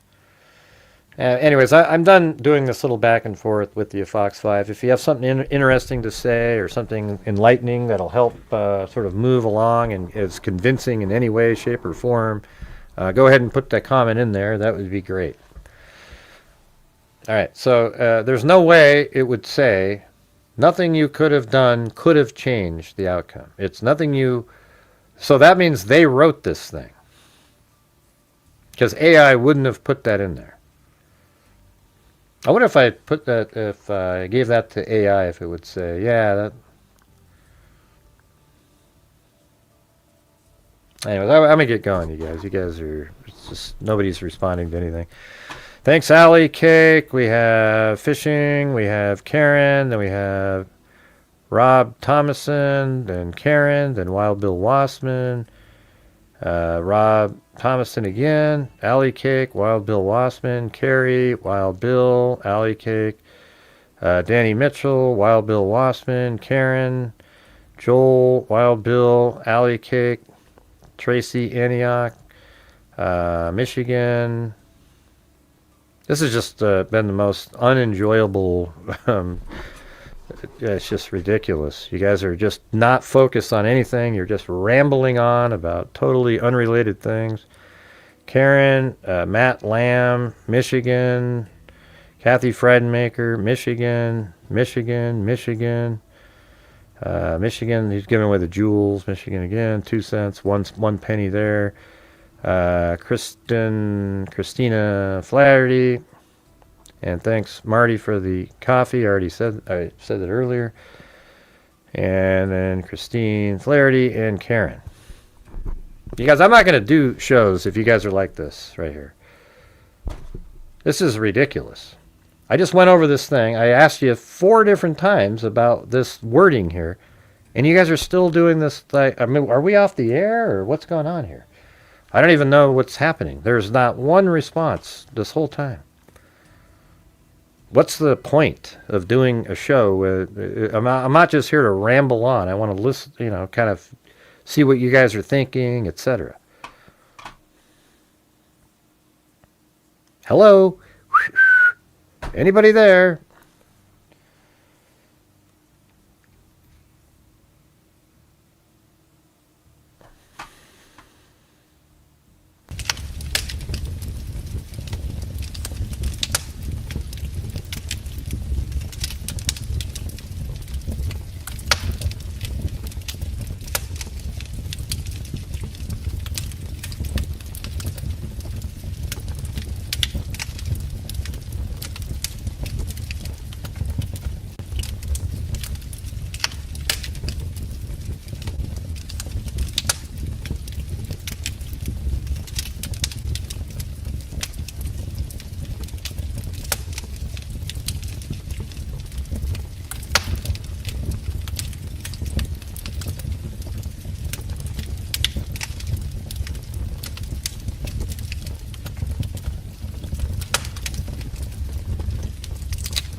Because nobody was communicating at all, DeBlanco.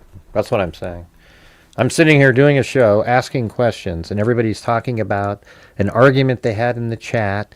Everybody's talking about some other crap. Somebody's saying goodnight, and then everybody has to go, oh, you're leaving. And it's ridiculous. Okay, I don't mind people just talking about whatever, but this is a crazy thing, I'm spending the time, I'm explaining and going over stuff. So if we're doing that, let's try to be sort of engaged a little bit in that. I mean, I know there's probably other people that are just listening and watching, but the chat is all I've got to feed off of, and it's just so disappointing to watch what the chat was doing tonight. Okay, it's not good. It's not good. Anyways, there was some kind of a shooting in Seattle I was looking at. Oh yeah, the last thing I had on here was, and then after that on the 10th of February, so this is the 7th, and then they finally got this video of the guy at the door which verifies that this is at 147 where he's taking the camera off, right there, and then 212, some other actions happening in the back. That's great, Sandy, you know. And you didn't say that. You said it had nothing to do with the Ramsey note. Yeah, that's it. I wasn't talking about the Ramsey note. I just said it had nothing to do with it.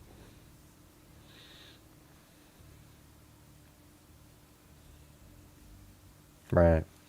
So what's this thing that happened up in Seattle? Says a shooting killed 2 people and wounded 5, including a child, on Sunday evening during a popular food festival near the Space Needle. I bet it, I don't know. You think that's gang related or?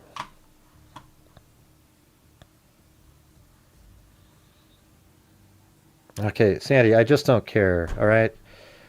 You know, I don't care right now what you're saying. It's just, I just need you guys to quit your... Yeah, I wasn't talking about the Ramsey note. I was asking you guys about... everybody keeps saying the notes are AI, but it wouldn't have a grammatical error that poor in there.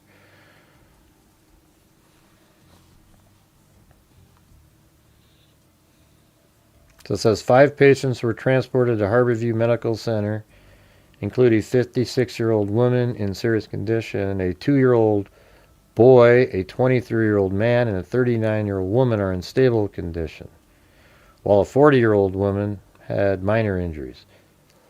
But there's 2 dead, and I don't know, is there stuff on like Twitter about that, or... I don't know. You guys just made it like a really bad atmosphere tonight to try to even come close to reaching goals or anything. It's just such a crappy chat and just. Let's see. Shooting in Seattle.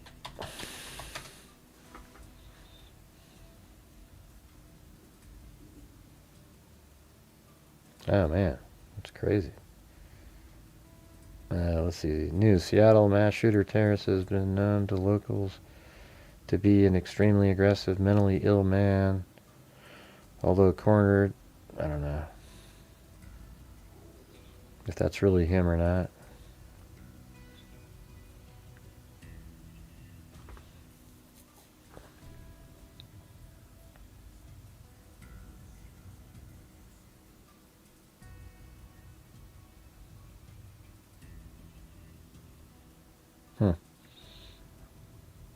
Yeah, I wonder what the actual what was the reasoning here. I'm not sure what's going on here with some of these videos. I got to get the hell out of here. Yeah, I don't know. But anyways, yeah, well, thanks for those out there who supported the channel. Thanks for watching. Hopefully tomorrow will be better. I thought I was doing pretty good show, you know, and all of a sudden you guys are arguing like 8-year-olds in the chat for no reason at all. It's ridiculous. So we'll see you guys tomorrow, I guess. All right, have a good one. Whew. Yikes.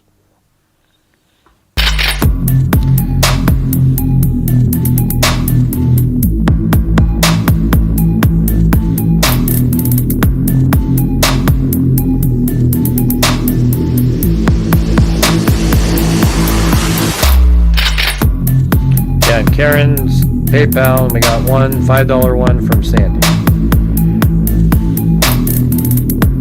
And Marty's coffee.